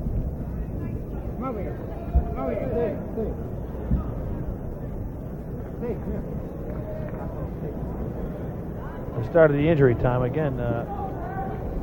Might comment a little bit about the injury time. Also, Duthie's got the injury time, but they're taping up yeah. Stephen Schoen's thumb. I know it. On his injury time. Now they're going to start. Now they're going to start Schoen's time, because as you said, it was Duthie's timeout, and while the timeout was on, they moved over and started to tape up Schoen's thumb. So I think that now they're going to get it straightened out. And how much injury time do they have? They have 2 minutes. It used to be 3, and now it's down to 2, and that's minus blood time. Any type of a nosebleed or a cut, you can have as much time within reason. The official can start the injury time if he feels it's necessary. Boy, they're up in the air again. Duthie taken way up in the air, down by Schoen. Schoen ahead 4-0, but he's going to give up 1 there, 4-1.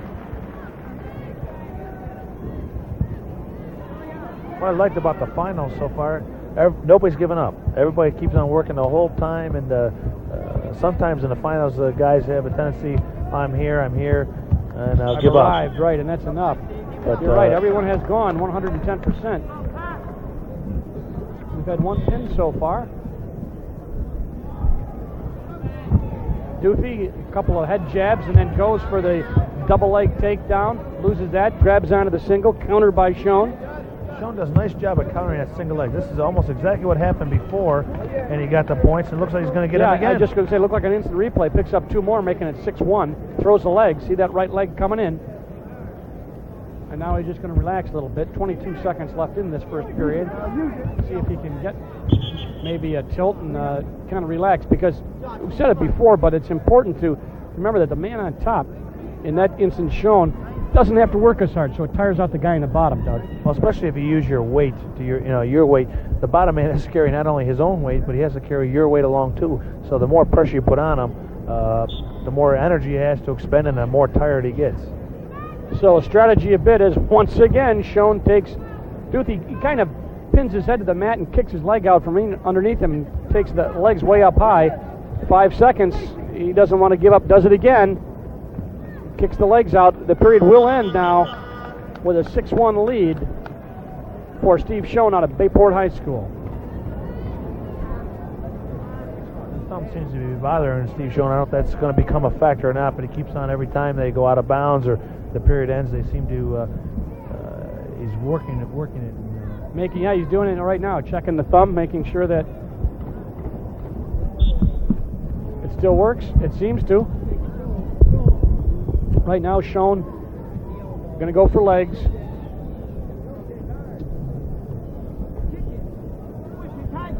And Duthie just kind of sitting on the bottom trying to wait and see if there's a mistake or if he feels that he can move. He doesn't want to make a mistake and give up an easy bar arm or a leg. Right now he's just sitting there. We'll see what transpires in terms of stalling or a stalemate. I don't know who they call on this particular. I would think the bottom man, because he doesn't seem to be able to do. He's not really trying to get out. The top man's, it looks like he might be trying to get some type of pinning combination in there. So, if a stalling warning was going to occur, I think it might go to the bottom man. Officials Fred Brown and Dick DeMott. Brown looking very closely as we go down to 1 minute left in the second period. There, he tipped him over. He's going to get some back points. He's counting it out now. Yeah, he's going to get 3. He got the 5.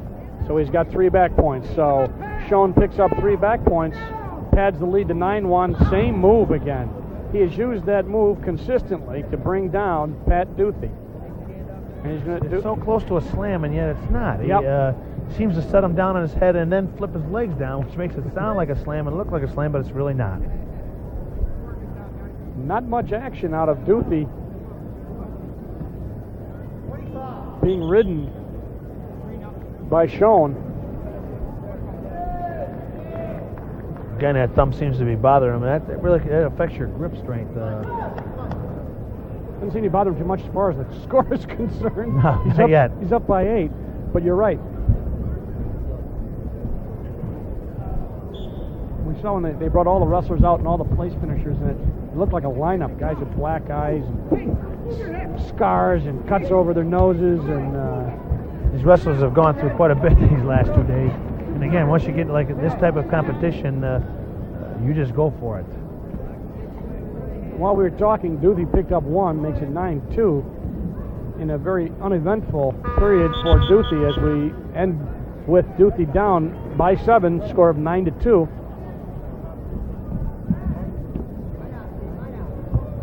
Start the third period, and as Doug Hartman's pointed out, he is favoring the thumb. Doesn't seem to bother him as far as scoring. He will be on the bottom as Steve Schoen. On top, Pat Duthie. Duthie from 4, Schoen from 11. Duthie out of Ithaca High School.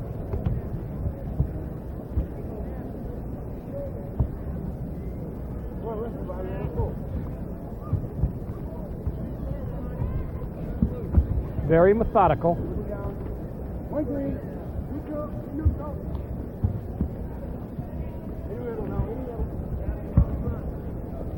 1 point escape. 10-2 now. Steve Schoen is definitely what we call counter wrestling. He's lets the other guy shoot, and then he'll counter it and make that his offensive move. Oftentimes there's some discussion or controversy whether it's good to be a defensive wrestler or a counter wrestler. Obviously, in Schoen's case, it's working. He's up 10-2, but a lot of times what happens is if the guy, 2 counter wrestlers go at each other, it's a long match. It's a long, boring match. Duthie is going to take an injury time again.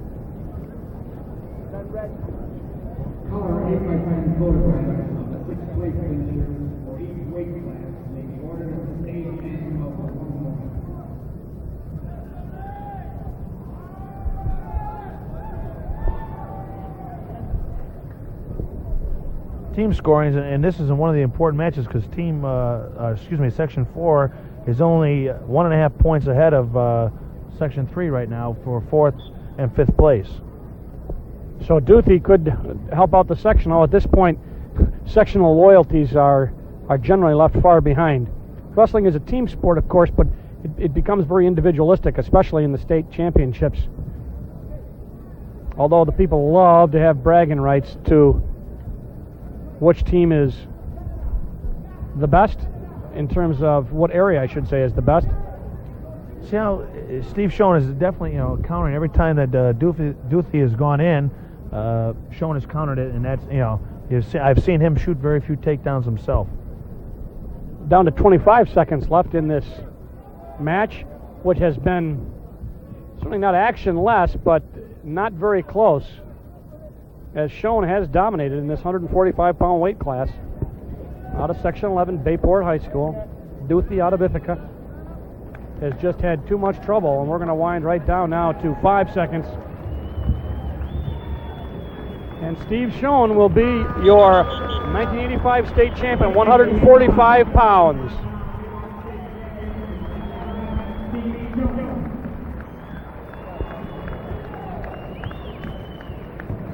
We'll be right back with more championship wrestling from the Onondaga County War Memorial after this message.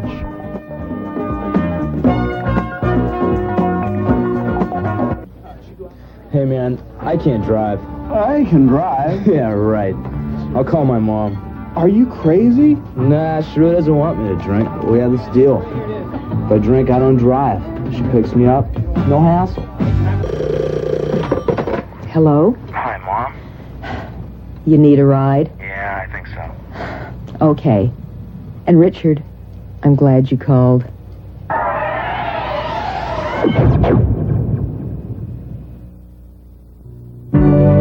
Imagine living in a place surrounded by acres of natural beauty, where old world charm isn't a thing of the past, where children have room to grow, and where 4 superb seasons offer a variety of opportunities to be explored year-round. Imagine living in a place like this. You do. You gotta share in Syracuse. You gotta share Syracuse, New York.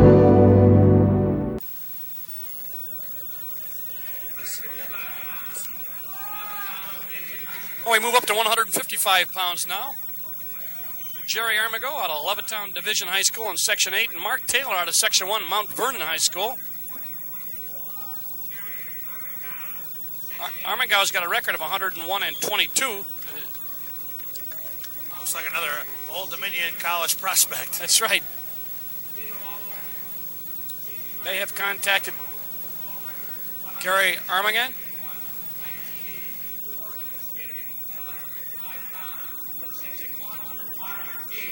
So, Taylor and Armigao.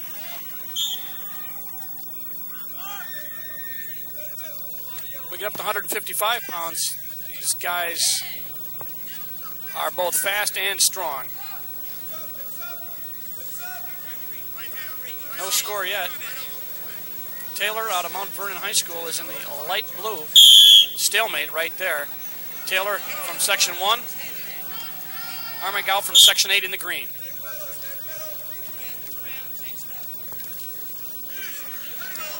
Up in the air. Catch that's going to be... Armigao's got him out right on his back. He came up looking for the head.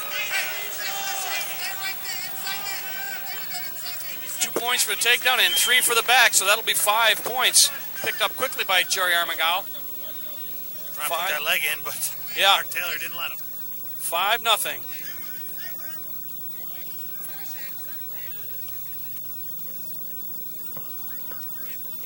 Taylor's got 106 wins himself, 106 and 19. Seen a lot of wrestlers here tonight so far that have been at Century Club over 100 wins, which is quite an accomplishment in itself. Taylor was 5th last year, 155 pounds. Taylor on the bottom. Leg thrown in quickly by Armigao. On top, both in the score and in body position. Throws the leg. Trying to push that head under with that half.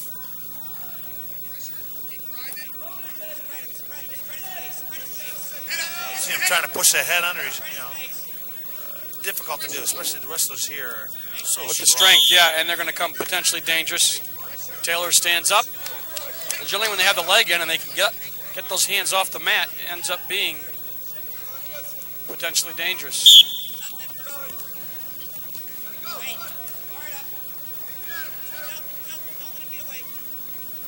Taylor was undefeated this year in dual meets, 35-0, while Armagao lost 32-1. At 26 spins out of 32 matches. That's impressive.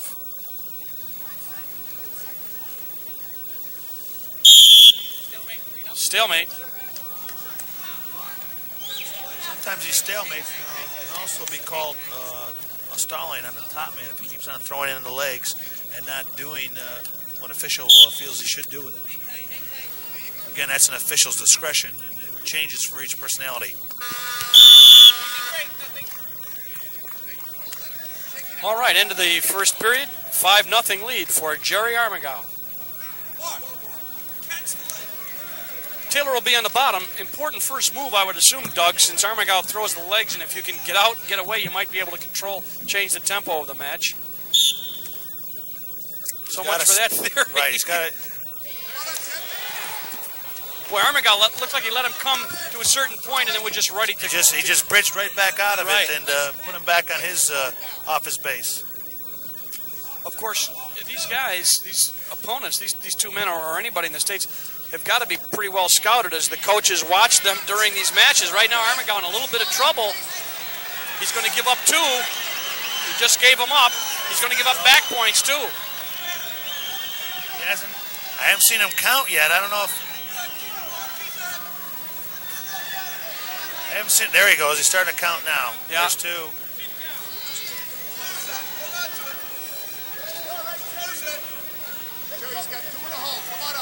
So far, he's only giving him... He's only going to give him 2.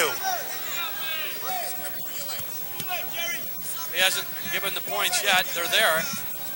He has to break that cradle hole before he'll give him any points. So that, Tom Riccio, the official, there he gives him 2 back.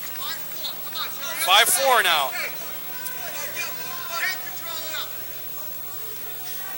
So Mark Taylor right back in this, going to work for the cradle. He's got the cradle on again. If he can, Armagao flattening out so that he can't turn him over. Yeah, he's kind of really spreading out that base, getting those long legs way out to the sides, and you can see that it's very, very difficult loss of leverage for Mark Taylor. Now Armagao starting to move on the bottom, trying to rip that hand off the crotch so he can stand up and turn in, and he takes him way out of bounds. Nice job by the officials in protecting. That's their job, and that's also sometimes tough to do. When they go out of bounds like that, they got to almost throw their bodies in the way. Almost took our cameraman with him. 21 seconds left in the second period. I think it's kind of important for, even though he's ahead, for Armagao to score some points here. Armagao does a step over. Looked like he had some points. Nothing. Whoa, what a move. I'm amazed how these wrestlers keep on going. They don't stop. Taylor's showing good quickness. Less than a 6-5-4 as we come down to the end of this second period. And the score will end for the second period at 5-4 in favor of Armagao. But I would say that Taylor has come back and really shown that he's right in this match. If I were the coach of Armagao, I'd be concerned about that cradle. Those long arms come in there, and that's easy 2 points if you can, get him over. Oh, he lets him sit out. Taylor let him sit out and turn in, but now he lost. He got bumped. He got too high. Out the back door. He should get the points here. Yeah. He's out that back door. Taylor let him do the move he knew he was going to do from the bottom, but he got bumped off, gave up a reversal right now. Going to make it 7-4. Watch out, he doesn't give up back points. That's right. No back points yet. Riccio has not. The official has not. Now he does. Counts one. No points yet. Taylor fighting. Now he's going to give up 2. 3. He gave up 3 now. 3 back points. Armagao's got to get some weight on him. He's got to get that chest up there, squeeze him up to get him pinned. 3 points. He awards the 3 now. Press it down. 10-4.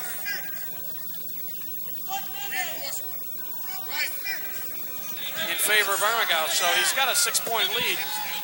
58 seconds left to go in this match. Mark Taylor in a lot of trouble. No rolls, they said. No rolls. the coaches said to Jerry and Mark? I'm sure Taylor must have done a few rolls in the other matches, and the coaches said, hey, watch those rolls. Right. 30 seconds in this final match, 155 pounds. Jerry Armigao on top, 10-4. Mark Taylor on the bottom in the light blue. Not able to do anything since he let Armigao make his move, and he thought he'd be able to counter him, and it's going to cost him 10 seconds. 5 seconds.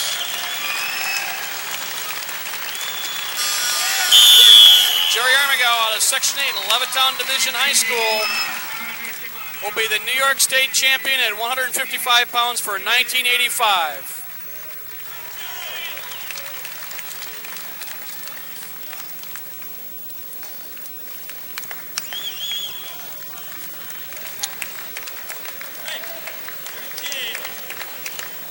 Next, we move up to the bigger guys. We go up to 167. Jason Morris. And Clifton Grant. And Clifton Grant will be up. Grant out of Section 1, another one from Mount Vernon High School. Morris from Burnt Hills, Section 2. Clifton Grant's got a record of 110, 16, and 1, being recruited by Syracuse and Lehigh. And then there's a look at Clifton Grant.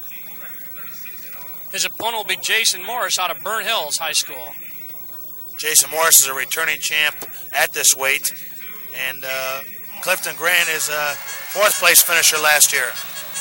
Should be good. Going right at each other. Jason Morris in the maroon, Section 2. Clifton Grant, Mount Vernon in the blue, Section 1. There's a sign for Jason. Tell him to do it again. Unusual that he's back at the same weight. Somewhat unusual. Generally, they... Well, that's generally, he was a junior last year, and then generally those guys are up about the weight they're going to be. A lot of these upper weights, you'll find that the wrestlers will come back at the same weight. It's the younger, lighter weights that generally go up a couple weight classes. Interesting to see, though, when they go to college, that they have a lot of problem holding that same weight. 67-pounders generally go up to see them wrestling 77 or sometimes even up 91. Right now, we've got 2 points awarded to Jason Morris out of Burnt Hills for a takedown. Clifton Grant right up, however. And they go right out of bounds. The red tag came off of Jason Morris, so they're going to put it back on. 1:09 left in the first period. Morris up by 2. Virtue of a takedown.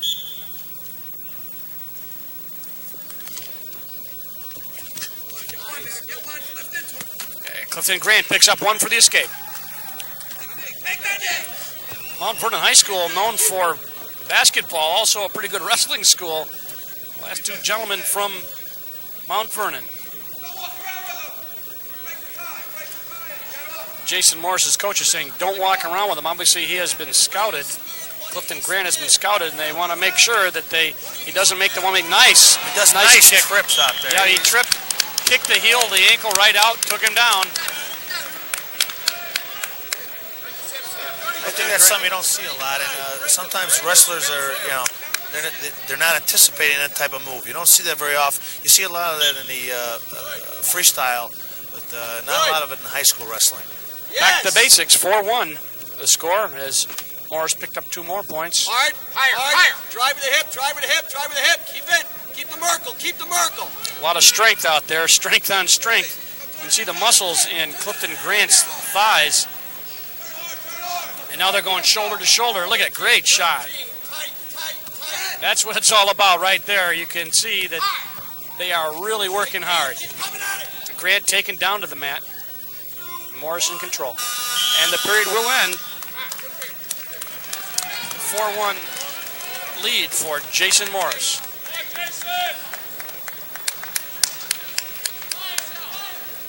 Nice look at the crowd. A lot of people here, as usual, for the finals, the New York State Wrestling Championships. Jason Morris down, Clifton Grant on top.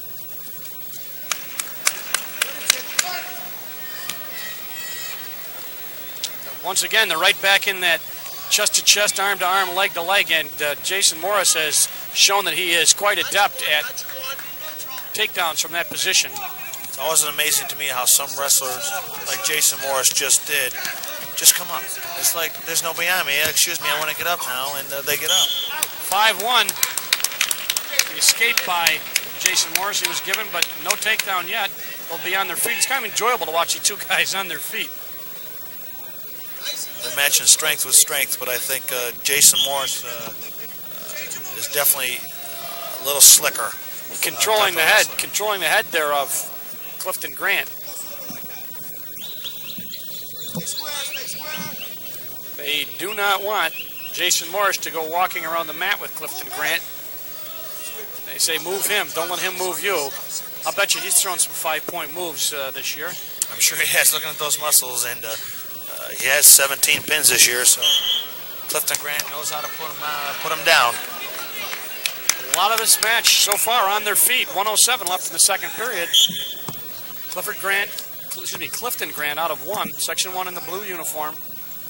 Mount Vernon High School. Jason Morris from Section 2 out of Burn Hills. How he hooks those legs. Whoa, and Clifton Grant does it back to him. There you go, and dumps him, but of course they're out of bounds. It won't count, but Clifton Grant showing that if you think you can push me around while we're doing takedowns, you had better watch it. It's almost like you did to me, I'm going to do it to you then. And once again, this looks very much like international competition. Looks like the Olympics. The way they move, the way they take their time. They're going all, upper body locking up. Who's going to gain locks and better, throws, right? The better inside moves. Fans do not like, I don't think, as a rule, the international competition. At least high school wrestling fans don't seem to. You can hear some of them yelling now because they're not used to that type of wrestling.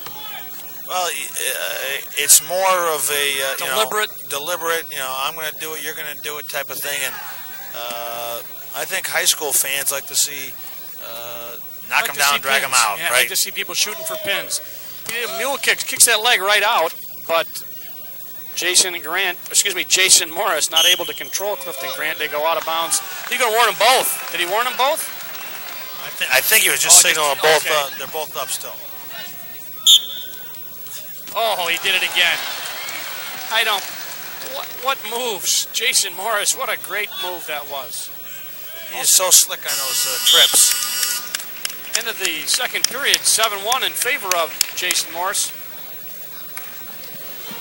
We noticed, I was just going to say, we look at his interest sheet here, and it says that he's a judo fan, which means not fan, but a judo, that's his interest, so I'm sure that you can tell a lot. You can see that, right. Controlling the hand now on Clifton Grant as this third period begins. Jason Morris with a 6-point lead, 7-1 over Clifton Grant.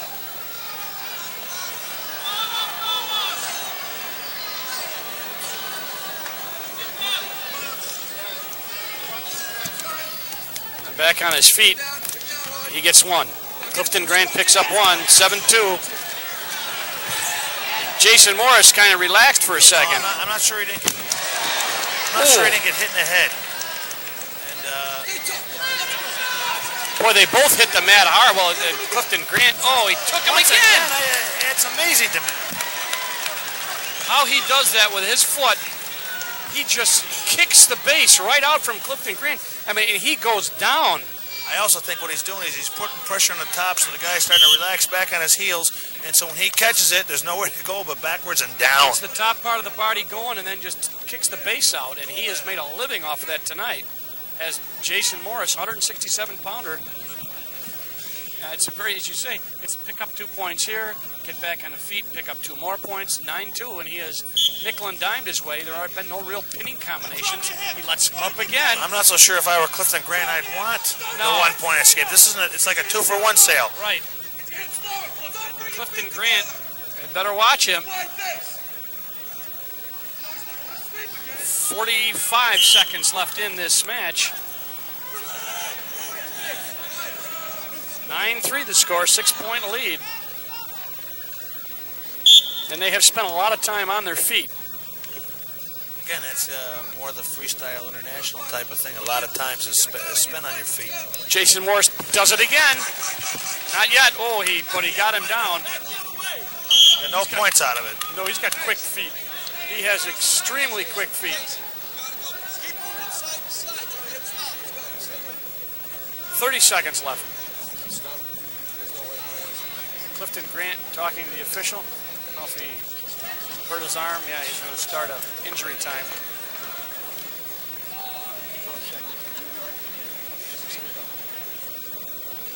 Taking a look at his arm.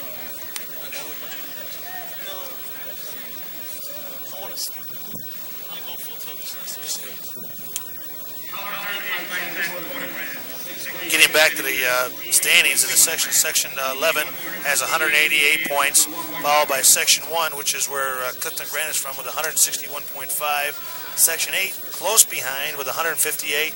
Section 4 is in 4th place with 150. Section 3 is 148.5, and then section 5 142. It seems like section 11 is not running away from it, but it has a sizable lead. I think that's kind of insurmountable. This will have no bearing on it as we have sections 1 and section 2, but let's watch the footwork of Jason Morris with 23 seconds, see if he can take Clifton Grant down again the way he has been able to do it with that leg.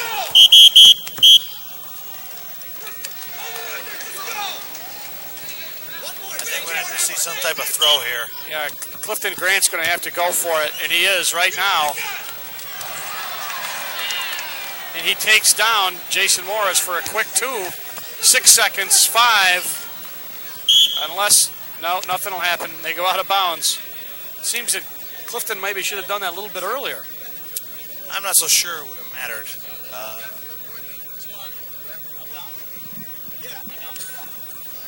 9-5 the score. 3 seconds left.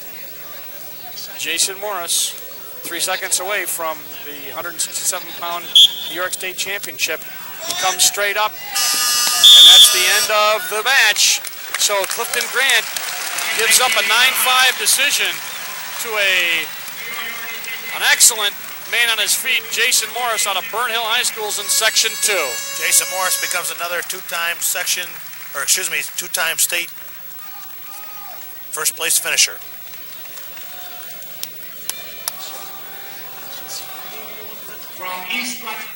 Now we move up to 177 pounds. One of the men that has created a lot of interesting observations here, 177 pounds, Chris Shojan out of East Rochester from Section 5, Vince Toscano out of Section 4 from Oneonta. But Shojan, the man they call Shojan the Barbarian, and he is a well-built, strong kid. He's also been the runner-up for 2 years. Kind of the bridesmaid, I think he wants to be the bride. Or that's right. The best man in this case, That's I guess. right. Yeah, he's been the runner-up in 83 and 84, and he's got a tough one in Vince Toscano, who I thought looked pretty good in his earlier matches. Shojan, 36-0 this year, 26 pins. He's got a career record of 138, 12-0. Now, that's pretty impressive for a heavier guy like Chris Sojan is, because that means he's been up with the big boys most of the time. Shojan being recruited by Oklahoma, Oklahoma State, the big boys, Nebraska, and Clarion, all good wrestling schools. Right now, he's got to contend with Vince Toscano out of Oneonta. Toscano with the mask in the orange. Probably a broken nose or some sort of facial injury. It does have a tendency to bother you a little bit. Those masks, I had several wrestlers this year use them, and they never liked them. They bother them. It actually impairs your sight. You see Vince keeps on adjusting it, yeah, which means it's bothering him some way. I don't know if something happened in the semis or some other time that he needs to wear it now. If this is the first time he's ever worn it, he's going to be in a little bit of trouble with it. That could actually hinder him quite a bit. As a matter of fact, he's been warned right now for stalling by the official. Mike Longwell warned him. 4 Forestalling, and Shojin ankle pick, picks up 2. Ankle pick and just drove Vince Toscano back down to the mat, picks up 2. Shojin's also got a cut over the left eye. Looks like he's been in a couple of tough matches. Pulling that arm through, trying to get that bar arm. Referee right on it to check to make sure it doesn't go beyond the safe point. They go out of bounds. 16 seconds left in period 1. Shojin up by a score of 2-0. He's out of East Rochester High School in Section 5. You get a good look at the musculature on this 177-pounder.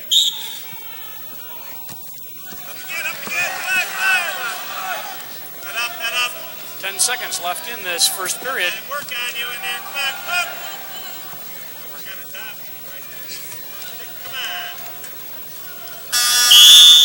So first period dominated by Shojin, and he ends up with a 2-0 lead.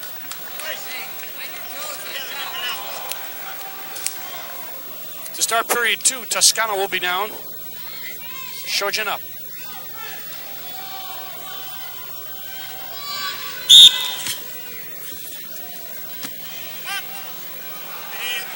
Shojin awful strong, Doug. He certainly is. I guess that's an understatement, but it really helps when you're riding to have that kind of strength. I talked to a couple of people who felt that perhaps he's relied too much on his strength, but he certainly is a talent. He certainly has the strength to use. That's right, and if you can, it's just another skill. They go out of bounds. 1 point for Toscano. 2-1 now.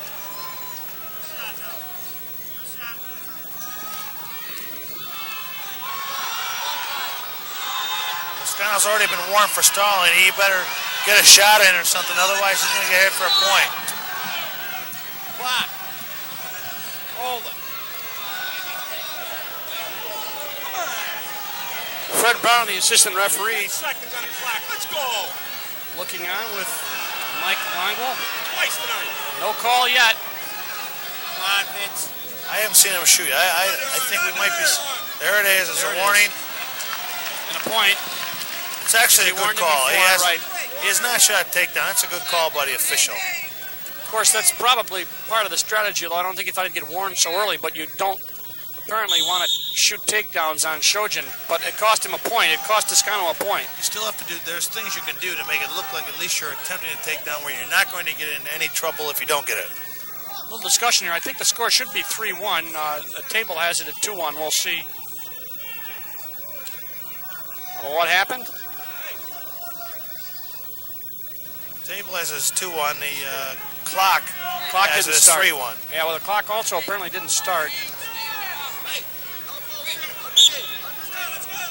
Now the problem's worked out, whatever it was. We've got 3-1. 44 seconds left in this second period.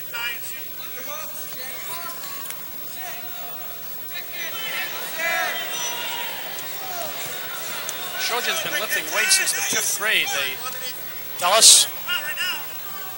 He certainly looks like it. Not to say that Vince Toscano is not also a strong kid, but Shojin is noted for that strength. I think that Vince better watch it because he could get called again.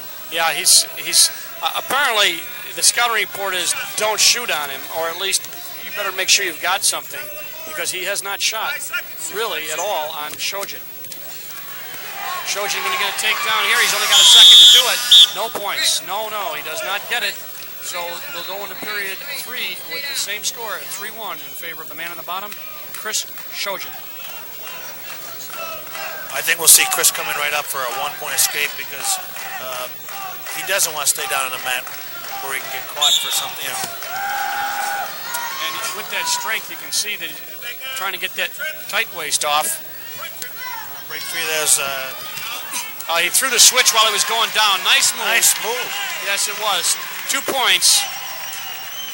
He had the switch started on the way down.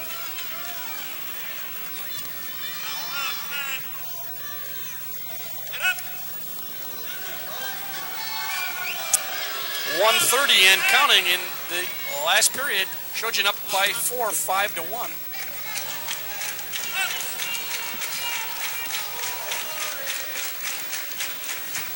A lot of the fans getting into it now. You know, he's under a lot of pressure. Shojin, they figure he's gonna pin everybody, and there's gonna be all sorts of body throws and pinning attempts. And when it isn't, they get a little frustrated. But hey, he's here to win the state championship, and I don't think he worries about the fans. Also, sometimes you have to consider that the other wrestler says, "No, you're not going to pin me, and I'm not. I'm not going to let you." That's right. We're here where both wrestlers are good enough to do pretty much what they're going to do. 1 minute left now. 1 minute. 5-1. Shojin has got Toscano in trouble. You got to keep back that on the count. You let that top arm through, which was let Vince Toscano get his arm through an office back. Vince gave up 3 though. Gave up 3 points, so it's 8-1. He's going to get an escape. Yes, he will. 8-2. 32 seconds to go in this period.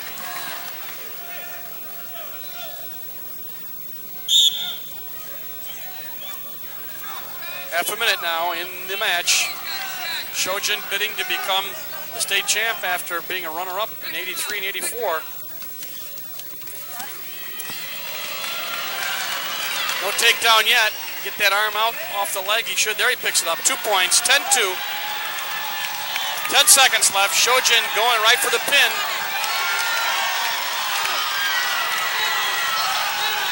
He will not pick it up, I do not think. Got 3 though. 3 points. 13-2.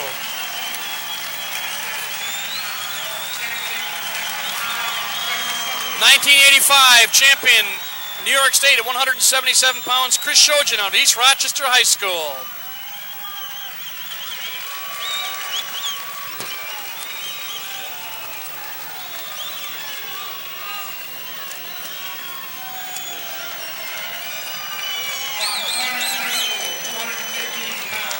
Next, we move up to 215 pounds. The big guys. Although neither one of them look quite as big as Shojin. Jeff Ellis out of Section 6 from Clarence, 120-12 in a career. He was first last year at 215, Jeff Ellis out of Clarence High School. And he's got Pete Valois out of Clarkstown South. Got a 92-16 record. He's from Section 1, and he was fourth last year. Although they say Valois generally weighs in at only 197. So he's given some weight away to Ellis, but he doesn't give away any aggressiveness. He goes right after Ellis. He certainly could get a takedown here. He's got it. He's got it right there. So Ellis taken down by Valois.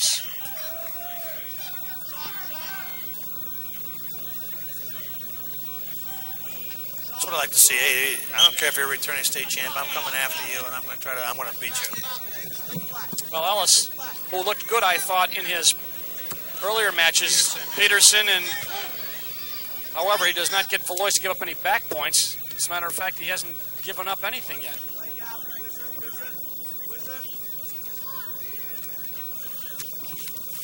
Now he does. 2 points. So Ellis picks up 2. 2-2.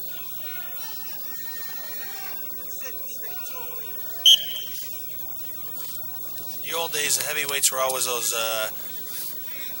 guys about fat little kids. 5'6", 215, and now you see him throwing legs, and they certainly do, and they have all the moves that the 91-pounders have. So. That's right.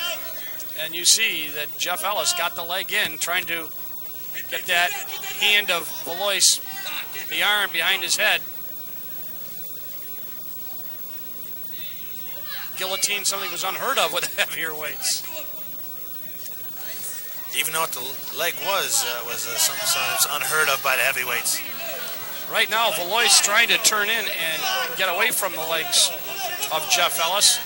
It's all tied up 2-2. In this 215-pound weight class, you see right there the attempt. Watch his arm. He's got to watch his arm. Yep, The referee potentially dangerous. Referee's right there ready to break it. And he does.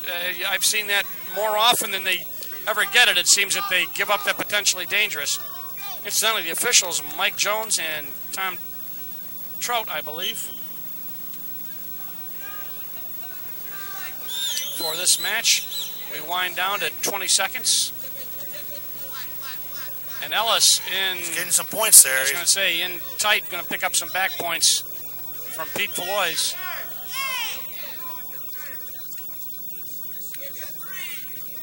Picks up a couple more points, makes it 5-2.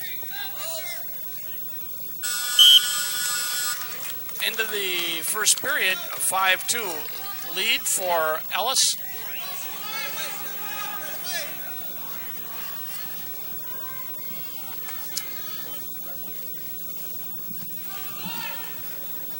Valois on top. Trying to break down and control Jeff Ellis. Valois out of Clarkstown South High School. And as you said, Doug Harbin, certainly showing that he is not afraid or impressed with Jeff Ellis to the point where it affects his wrestling, because he's going right after him. Each wrestler has only lost one time this year, and that's pretty impressive in itself. Ellis has lost only 12 times in his entire career, while Valois has lost 16 times. So, record-wise, pretty evenly matched. Ellis, undoubtedly the favorite as a returning champ from last year. There's Ellis on the bottom. See, 10 seconds left. Excuse me, a minute and 10 seconds left.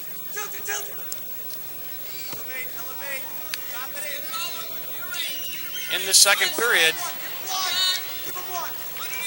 Reversal. Once again, the legs go in there.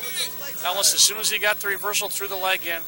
You don't see that too often on the big boys, where the leg is a main ride. 45 seconds. They'll break that again. As soon as he comes up past a certain point, and again, it depends on each referee. They're usually different.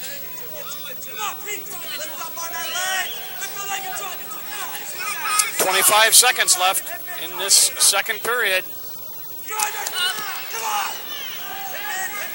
7-2 lead by Jeff Ellis from 6. 10 seconds now and counting, as Valois has not been able to get any points out of this. Right now, Ellis is just kind of hanging on. And I'm not going to give you any points for that period, so he probably was watching that clock, knowing how much time he had, and was able to just ride him through it. Beginning of the third period, 2 minutes left for Jeff Ellis to become a two-time New York State wrestling champ.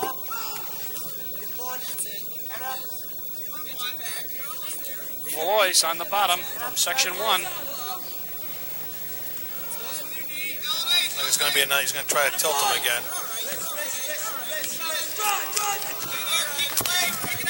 I think they'll give him one here. I'm not sure. I was going to say he may get an escape. Nope. He didn't give him anything. Red's still on top. The referee, when running over there, I think he wanted to check out where Ellis's hand was to make sure if he still had contact with that leg that he wouldn't give him the 1 point. Well, there's going to be a little discussion now.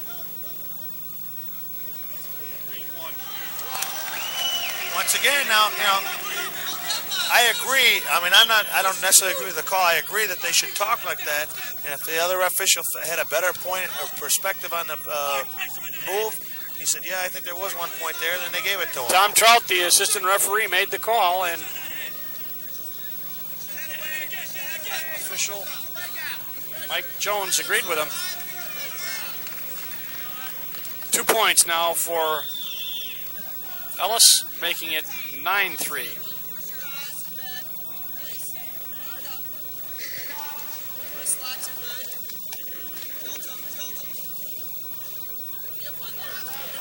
Now down to a minute.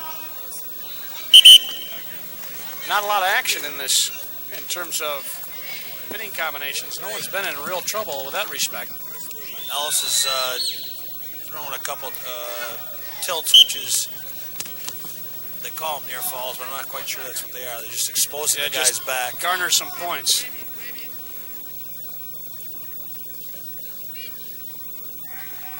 Down lot of to times leg wrestling is not the most exciting type of wrestling that you ever want to see.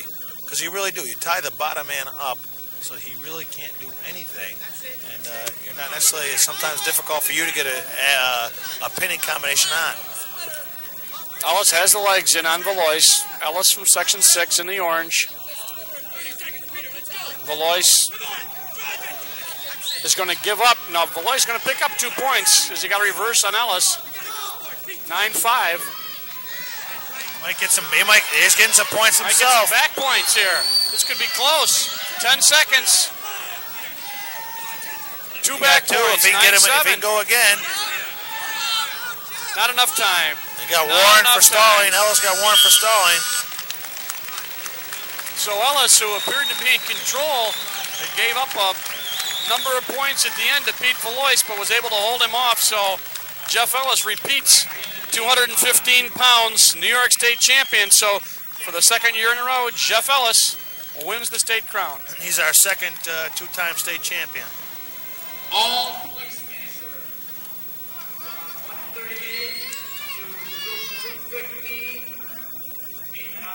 Being a coach from Section 3, this last match, which has George Corthus from Section 3, is important to us because if he wins,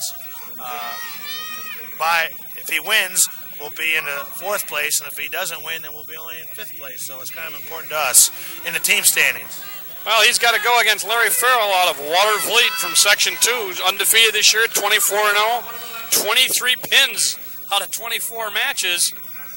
He's got a 63-3-0 record. He's a senior.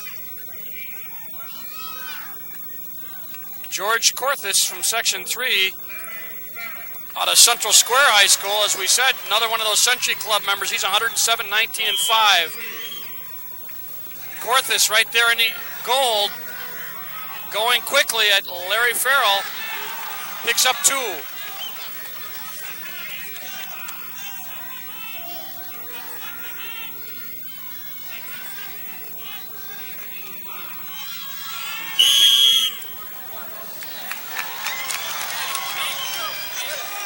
Amazing about Corthus is he was very, very sick about 3 weeks before the end of the wrestling season, Doug, and he's come back and gotten himself back in shape. It's real easy to get out of wrestling shape fast, and he was down for the count for about 3 weeks. He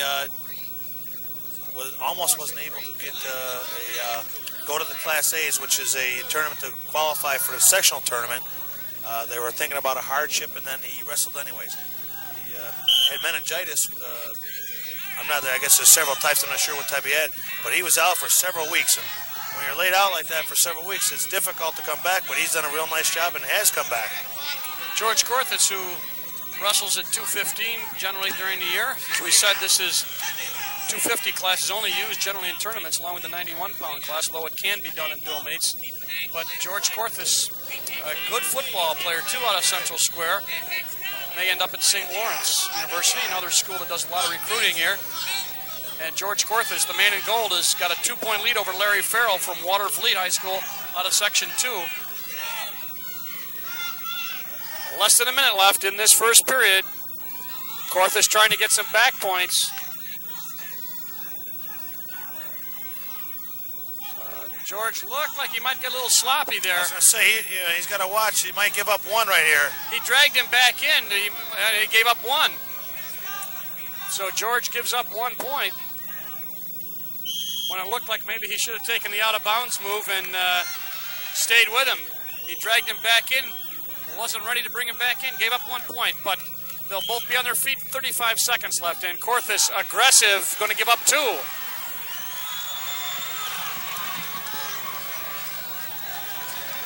3-2 now.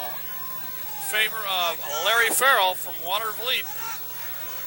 Working on that head of Corthus. Not to Peterson. 2 points now for Corthus, and he's going to pick up 3 back points. 10 seconds, 9 seconds in this period.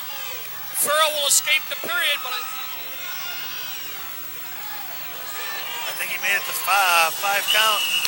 He got 3. 5-point move, yes. So Corthus, after being in a little trouble himself, runs a Peterson, turns it into a 5-point move. After being down 3-2, he's up 7-3.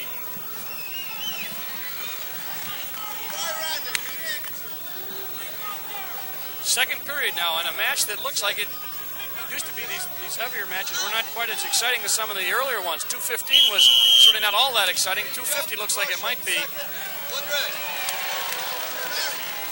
George gives up a point.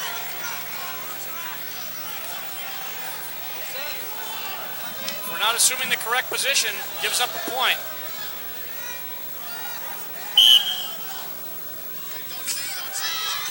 First move by Farrell is, that's what I think, Corthus doesn't seem like he'd have to worry that much about getting on correctly because Farrell's first move is not all that impressive.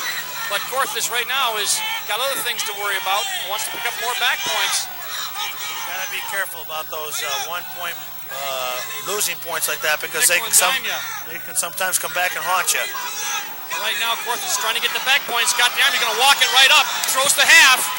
Nice move. Farrell's going to give up some points. Got to get his head up to get some. And Corthus is really putting the weight on him, rocking him over.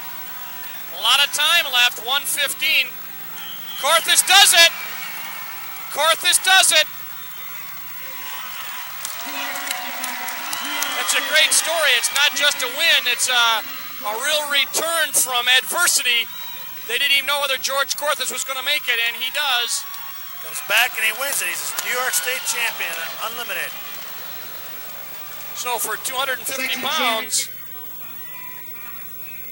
George Corthus mobbed by his fans, and he really put on a show at 250 pounds. We'll be right back with more championship wrestling from the Onondaga County War Memorial after this message.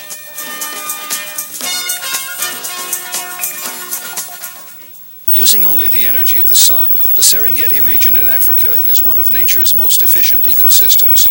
At Syracuse University, researchers under the direction of Professor Samuel McNaughton are studying the vegetation of this unique environment under special climate-controlled conditions.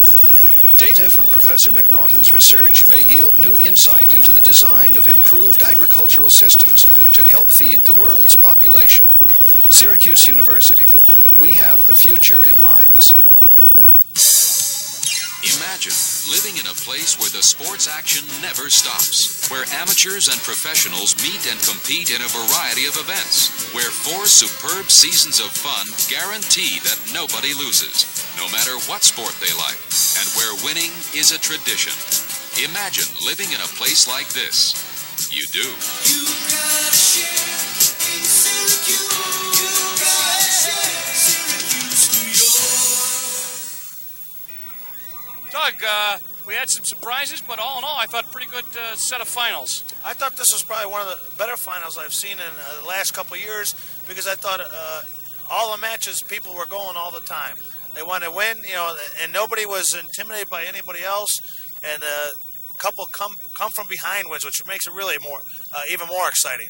So once again, the 1985 Intersectional Wrestling Championships won by Section 11. Some great individual performances, but before we say goodbye, I'd like to say some thanks to some people who helped make this all possible. Al Doyle, the Executive Director of the NYSPHSAA.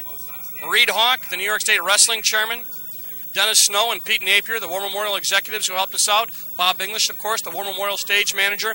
And all the folks from Cable System. For Doug Hartman, this is Dale Drypolcher, and we say thanks a lot.